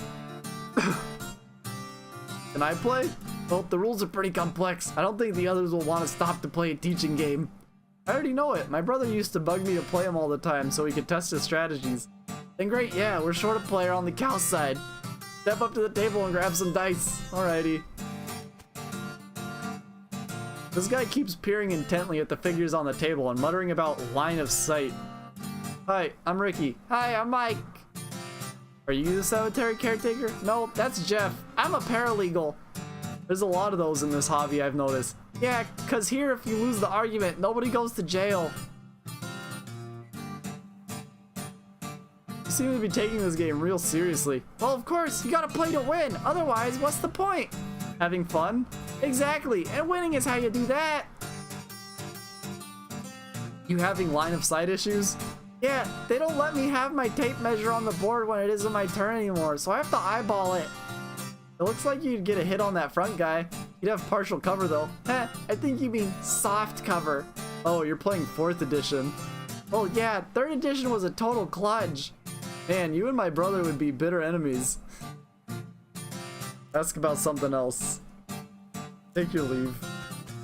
I'm excited to play this game with the birds. This guy is eating chips like they're going out of style. Wait, he's a nerd. Nerds don't care about what's in style. Hi, I'm Ricky. Hi, I'm Jeff. Are you the cemetery caretaker? Yeah, that's me. Did one of the other guys tell you? I try to keep it hush because people assume you're a weirdo if you work in a graveyard. No, I just happened to be in the cemetery and saw your caretaker shack. Listen, you should probably get back there. Weird things are happening in the graveyards all over, and someone needs to keep an eye on those skeletons. Aw, nuts. Alright, look, I'm on a real winning streak here. Go back once it's over, okay? No, no, no. You got it backwards. Now's the time to leave while you're winning. How do you figure? Attitude is important. You feel like a winner, you play like a winner, right? If you wait until you've lost to leave, you'll go home feeling like a loser. Go home a winner and suck in that sweet satisfaction of victory. Then you'll be ready to do it again next time. Huh, you know what? That makes a lot of sense. Hey guys, I'm heading out. I'll be back to kick your butts again next week. The others jeer and make dismissive gestures as he leaves. Good.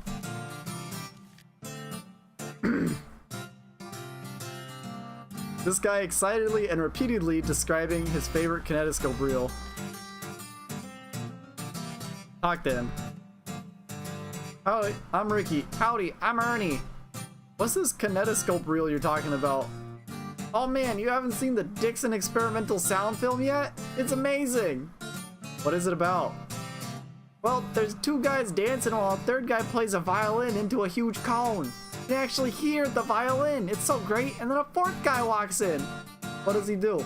Nothing. That's when it ends. Sounds pretty avant-garde. Ask about something else. How's the game going? Pretty good. We're on a real winning streak. If we'd been in charge of the army when the real war happened, things might have gone a lot differently. Probably the real war was a lot more imbalanced in terms of unit allotment. Good point. Mom made Rufus stop drinking that brand of soda after he didn't sleep for 4 days and started yammering about putting our cat in the box to see if it was alive or not. Hi, I'm Ricky. Hi, I'm Buddy. So, do you like this game? It's pretty good. I prefer the science fiction version though. What's that like? Real interesting. It has vehicles that move without horses, and guns that fire more than once before reloading. Whoa, that sounds really imba. How'd you get into this? I was in the actual war. Made it out with only a few scars and a limp, fortunately, on account of I spent the whole thing hiding in a cave. When I heard about reenactment, I signed up to find out what I missed. It's probably not a whole like what you missed. Yeah, but better snacks for one. This guy's jamming on his guitar. This guy doesn't seem interested in the game. He's just noodling around on his guitar. Hey, what's up? Not into the game? I mean, I like games. That's why I hang out with these guys. But I've gotten bored of these strategy war games. I want something different. Like what? Well, I like playing the guitar, so I was thinking some kind of guitar game where you pretend you're in a band and you have to hit the right chords. It sounds hard if you don't already know how to play guitar. Yeah, I thought of making like a real simplified version of a guitar, but it wouldn't be much fun for me. I have an idea. Instead of pretending to play in a band, why don't you join an actual band and play guitar for real? I know a place that's looking for talent. Huh? Put my guitar skills to actual use? That's not a bad idea. Okay, cool. It's the Jewel Saloon in Dirtwater. Tell them I sent you. Thanks a bunch. I'll head out right now. Godspeed, Guitar Man. Leave well enough alone. I'll leave that alone for now. Oh, the shelf is stuffed full of rulebooks for the weird game those nerds are playing. Frightening topics in Next Max. Oh no. Pour over the rules until you understand them perfectly. Enough to realize that they're for an entirely different game than these guys are actually playing. Oh well, at least you learned something useful. You're about to walk away from the shelf. You notice a book that definitely doesn't belong there. Frightening topics on Next Max. Getting smarter about Next Max means being able to summon skeletons who are smarter at doing what you say. Oh. Spittoon time. The liquid in this spittoon is bright yellow. I feel like that's all it needs to be said about it. Look closer. I'll never understand you. Alright, well, you crouch down next to the spittoon. From the nauseatingly sweet stench coming off of it, it appears that these nerds haven't been using it as a makeshift urinal, as you may have suspected, but rather they're using bright yellow lemon lime soda flavored chewing tobacco. Unless, well, another possibility is that they have been using it as a urinal and they're all extremely diabetic, which now I think about is a real possibility. In fact, it is probable that both these things are true. Search it. Really? You're going to put your hand in the nerd's piss and or spit bucket? Just gonna dive right in there, huh? Just gonna splish splash around in that sticky yellow broth of spit and pee with no restraint whatsoever? I sure am! With a fanfare of sad trombones and a choir of angels retching, Sword rises out of the spittoon, held aloft by a wet, bedraggled, and miserable-looking woman's arm. Since you're already kneeling, the arm wastes no time before tapping you on both shoulders with the sword, splashing your clothes with yellow slime, and officially declaring you Ricky Chavez, King of Filth. Congratulations. Sword clatters on the floor as the hand drops it with a shudder and withdraws into the spittoon. Excalibur. This is a replica of King Arthur's sword. You know it's a replica because there's no way history would have allowed the original to be this comprehensively covered in tobacco spit. Long live the king! Tables covered with little toy soldiers and little toy cows and weird dice. Play their little game. The Battle of... Oh, they're in order, okay. 1884. I'll start with the earliest. Early skirmish. Oh god! Elbow. This revolting human will be utterly destroyed. Heal your target for 5 HP. Increase the target's stats by 1. He was destroyed!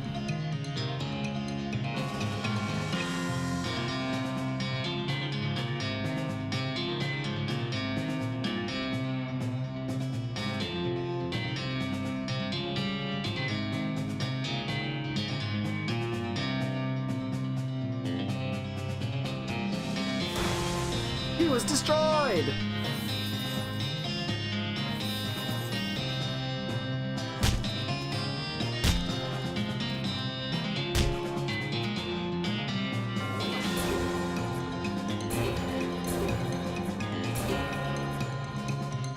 Smite!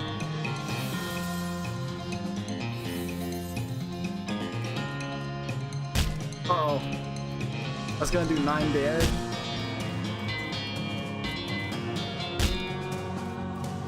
Only have 10 health. Oh.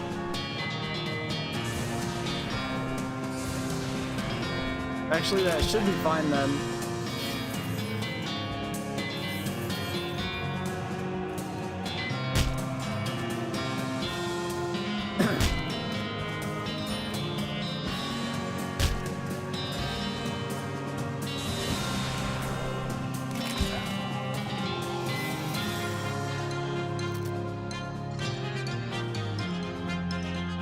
Yeah.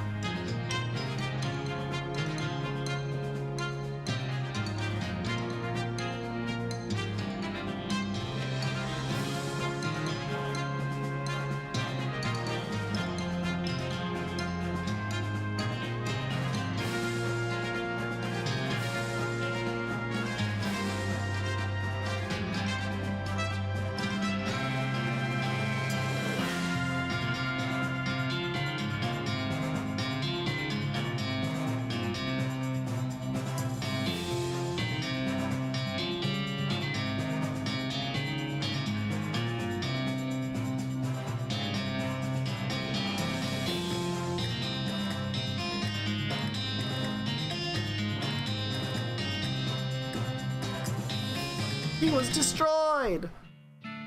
Boom!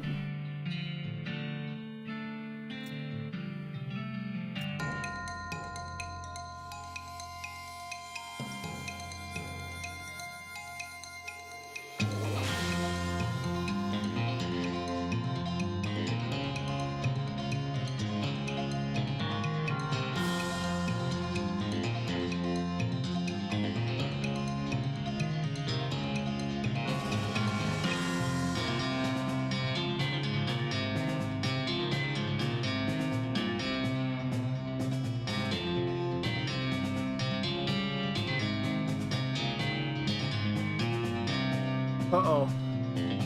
That's not good.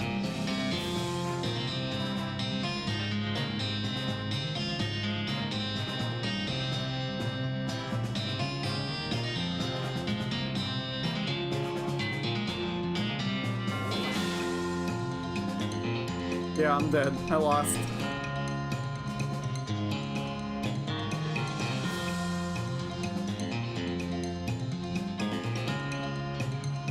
Oh.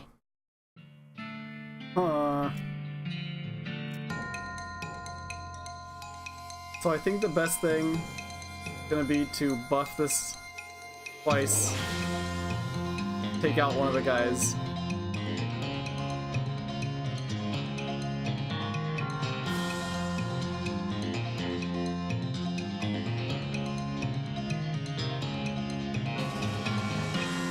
Oh shit. Well, you can't win them all. Heh. Bah.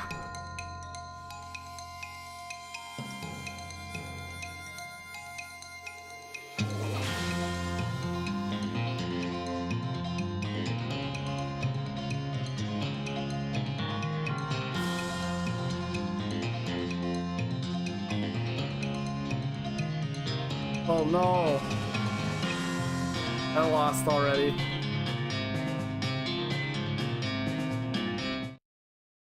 Fortunate. Alright. Grumble.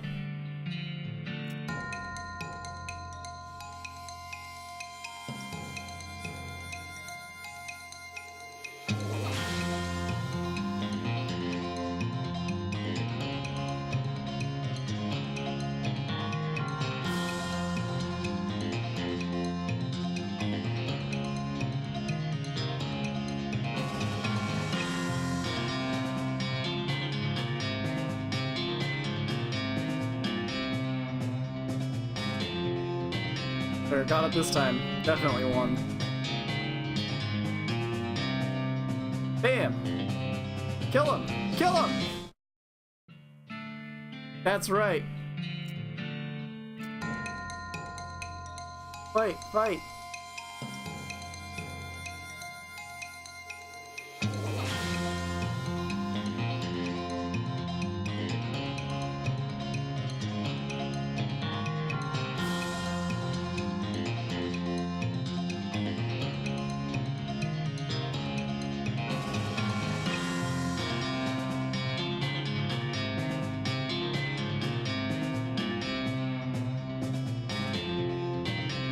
Nice. Whew.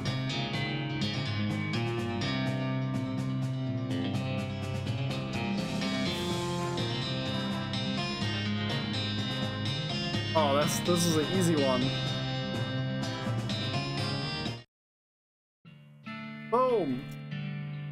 Battle of Cow Ridge. Final battle.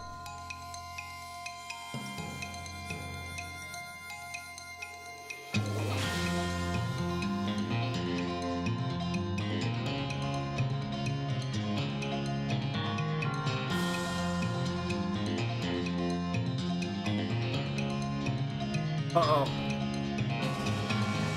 I didn't know that happened.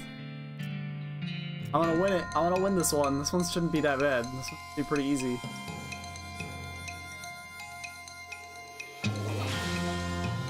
It was destroyed!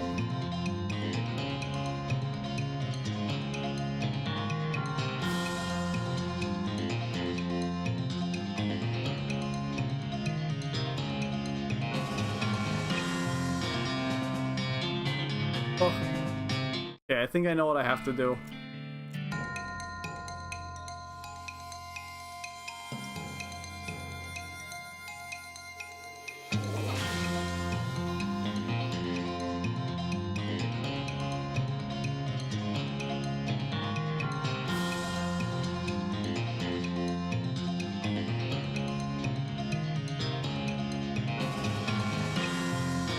Oh, who's gonna win? I am. Whew. Prevailed in the Battle of Cow Ridge. Wow, you're really good at this game. Getting good was the only way to keep my little brother from lording it over me all the time. I feel like we should give you some kind of prize. I've got some leftover guns from when I was gluing the figurines together. Want them? Sure, thanks. Bunch of really small guns. Play another one. Nope. Never mind. This is a handful of tiny pewter guns, which presumably serve some purpose in the games they play at Fort Memoriam, but which could also be used to outfit a small army of elves. Cute.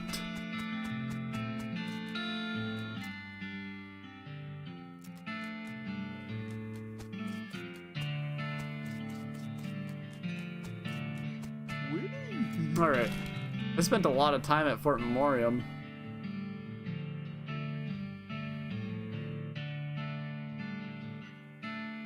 Forgot. Oh, I could go to the petting cemetery again. Oh, I don't have enough muscle. Wouldn't you just know it? The trail's blocked by a bunch of boulders and fallen logs and barbell weights and an old cast iron printing press and all kinds of heavy stuff.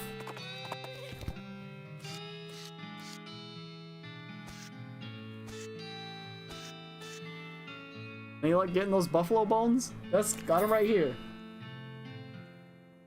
Well, now, these will do just fine. Excuse me while I go wire these together real quick. He gets the skeleton up on its pedestal, then returns and gives you a pouch of meat. Cool. Oh, see ya. This is a buffalo skeleton. You know everything about it already.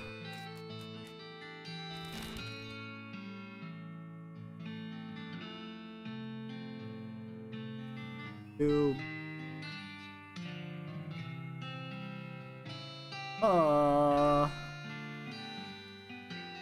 Guess I could start working on the stuff for the Redwood Mare. Hear the crack of a rifle and a lead bee buzzes past your ear. I call bullets lead bees sometimes. Off in the distance, you see a skeleton with a rifle. It looks like he's lining up another shot. Duck and weave. Dodging and weaving, ducking behind rocks and trees and so forth, you make your way up to where the skeleton is lying and take his rifle away. You can have it back when you've proven yourself a little more responsible. You shoot someone's eye out, or your own, twice, which may have already happened as far as I know. The skeleton trudges away glumly. Check out the rifle. The rifle is basically junk, but the skeleton's antique rangefinder seems useful. If you want to know how far away you are from your home on the range, look no further. I mean, this will literally help you not look further. This item goes in your offhand. Cool.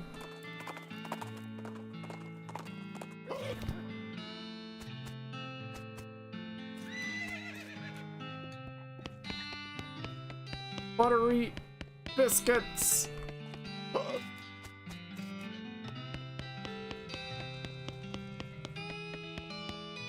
I've already foot looted this Foot Locker.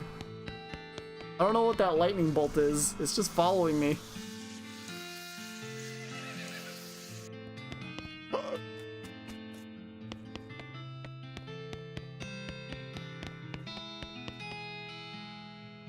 Oh god.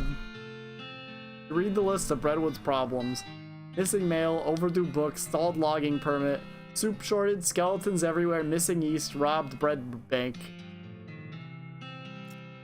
There's a note at the bottom. Note, last time a mayor let this list get over 3 items, we chased him out of town with his breadstick nailed to the top of his head. Yikes. Offer to help with problems. Look at the problems board. I think I'll do skeleton raids. Glance at the problems board. It offers a selection of current issues as well as a dire warning. Which problem do you want to offer to help with?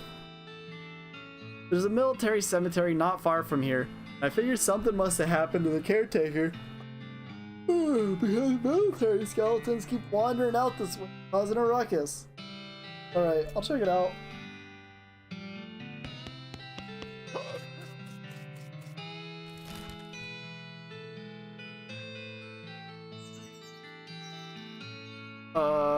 Probably the military cemetery. Oh no, I just blanked there. Hear the crackle of a north-southwestern lightning snake. Too bad you don't have a forked lightning rod with you. Wait, that wouldn't work at all, would it? Fight it anyway. We can turn this off. Back to 100. Look, there's Buffalo Bill. Electric snakeskin.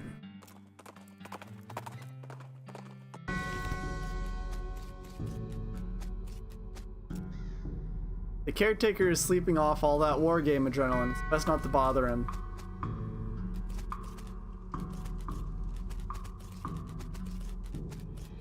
Ba-doo-ba-doo.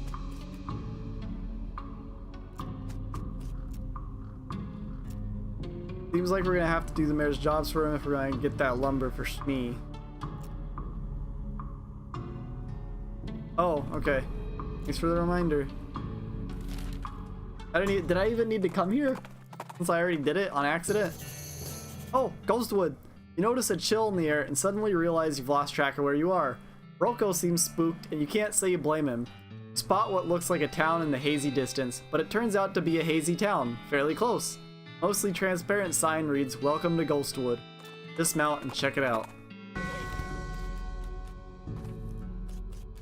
They got ghost tumbleweeds. You might expect to be able to just walk straight through the door of a ghost building, but some kind of force is preventing that. I guess you could knock on the force? Your fist makes a distant echoey plap sound on the baroom door, and a ghostly voice comes out of nowhere. Howdy there, fella. New in town? Yeah, I was wondering if, sorry, I can't do business with you until you have a visitor identification card. Ain't supposed to even talk to you, really. Okay, where do I get one? Try the town hall down on the end of the street.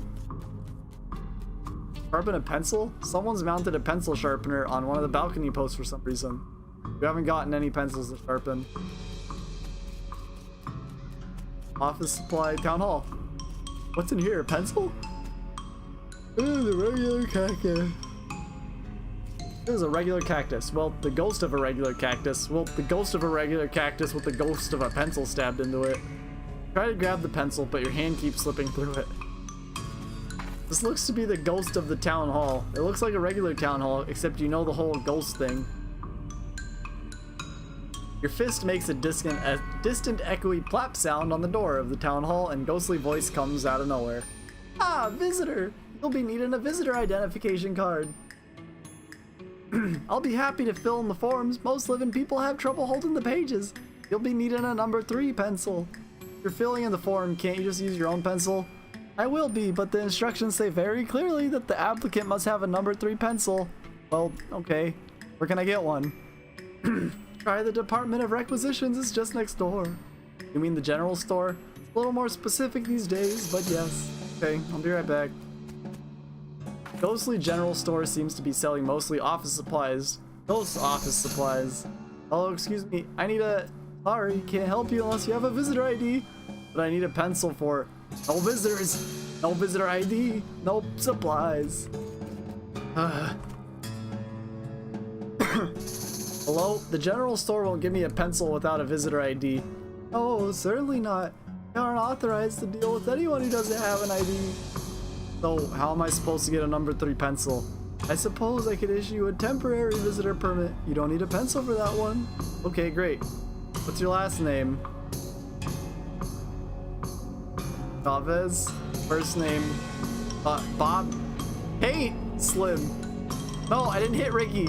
Middle name, Danger. Murder, Marshall, Trouble, Ricky, Justice. Ricky Nice Chavez. Great, where are you from, Ricky Nice Chavez? A little farm outside of Boring Springs. I'm staying in Dirtwater at the moment. I live wherever the wind takes me. Yeah, well, the post office doesn't deliver there. Try again. I'm staying in Dirtwater at the moment. Oof, well, if you set your sights low enough, you'll never be disappointed. Alright, how many bars are in the Widow of the Junction Department of Records? What?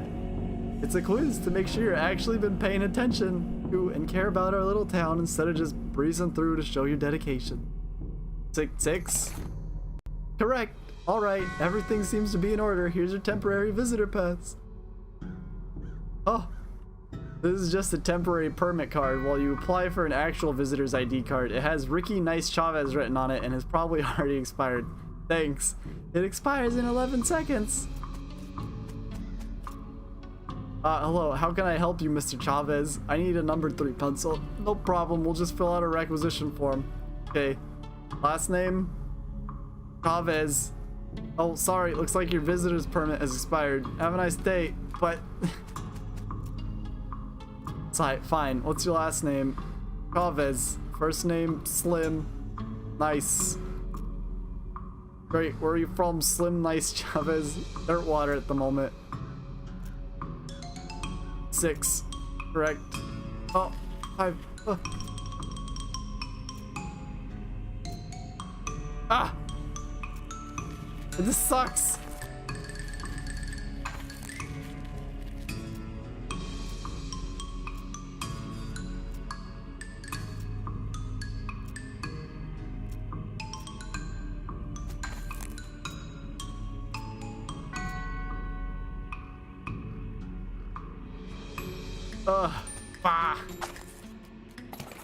Wait, what? You managed to snag the pencil with the corner of your temporary visitor permit and yank it out of the cactus. Nice. Oh wait, this is a number 4 pencil.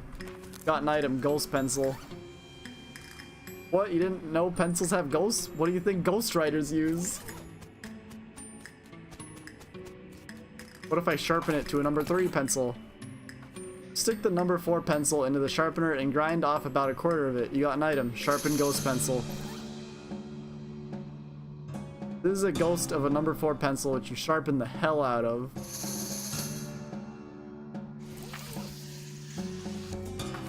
Number 3 pencil is already sharp enough, and if you grind it all the way down to a number 2, it might cause a problem. Okay, so I did grind it to a number 3. Perfect. Right, a number 3 pencil. Here it is. That's a number 4 pencil. No, it's 75% of a number 4 pencil. I see. I don't see anything about this in the bylaws. Very well, I suppose it'll do. Let's get you started on that visitor identification permit. Thank God. Last name, Chavez. First name, Ricky. Middle name, Nice. Ricky Nice Chavez. Yep, that matches what it says here. Good. Where are you from? Dirtwater. you ever decide to set your sights a little high, I can recommend a good drainage ditch. Okay, last question. How many bars are in the windows of the adjunct department of records? 6. Nope, I'm afraid you'll have to be a little more observant than that. You hear paper tearing, but it was 6 last time. I didn't ask the same question as last time. Damn it!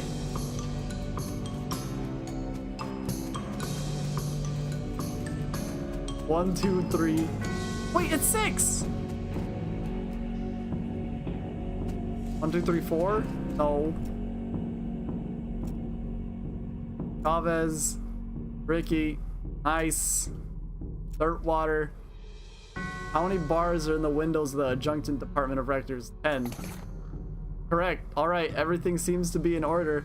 Allow me to officially welcome you to the town of Ghostwood. Here's your visitor ID. This is your identification card for the town of Ghostwood. It says Ricky Nice Chavez on it and has a blurry photograph that could maybe be you if you squint. Thank you. Say, was it always called Ghostwood or... Yeah, total coincidence. Huh. Can't think of anything. Mr. Chavez, was it? What can I do for you? Nothing, I guess. Peered through the wall of the stable. Instead of ghost horses, you see a lot of ghost filing cabinets. Department of Records, how can I help you, Mr. Chavez? Can't think of anything. Someone mounted a pencil. Oh, what did it say? You might expect it. Okay, yeah. Howdy, what can I do for you, Mr. Chavez? I need a drink immediately. No problem. Beer or whiskey? Whiskey. Good choice. Only one small problem though. And that is I'm out of whiskey requisition forms. Mind going down to administrations and picking one up for me? Fine. Great, thanks. Don't mention it.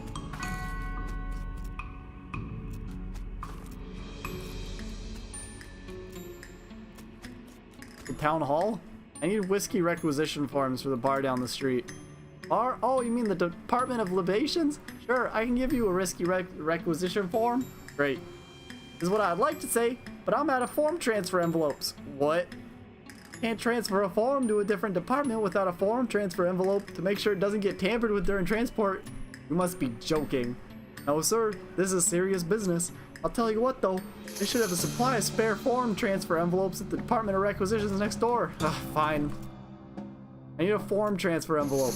Alright, which color? Color. Naturally, different colors for different purposes. Tan for regular inter-department transfers. Blue for extra municipal transfers. Red for emergencies. Green for bribes. Red. The more I have to deal with this bureaucracy, the more of an emergency this becomes. Give me a red one. Sounds reasonable to me. Here you go. For transferring forms during an emergency. Or wait, is it the forms that are the emergency? Thanks. Here's the transfer envelope. Ooh, a red one. You must really need that drink. Here you go. One whiskey requisition form. Thanks.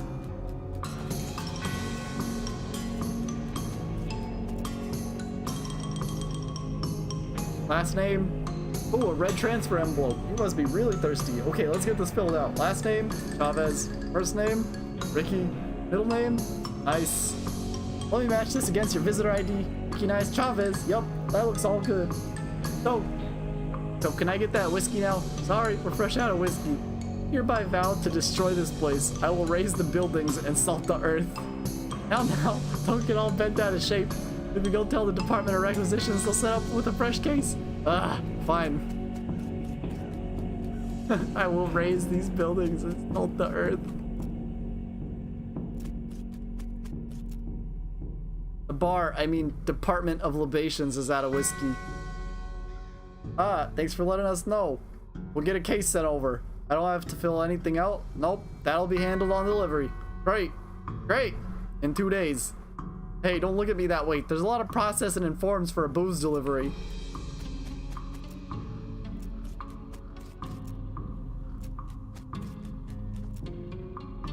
I need a drink immediately. No problem. Beer or whiskey? Did that whiskey show up yet? Nope, not yet. Try again tomorrow.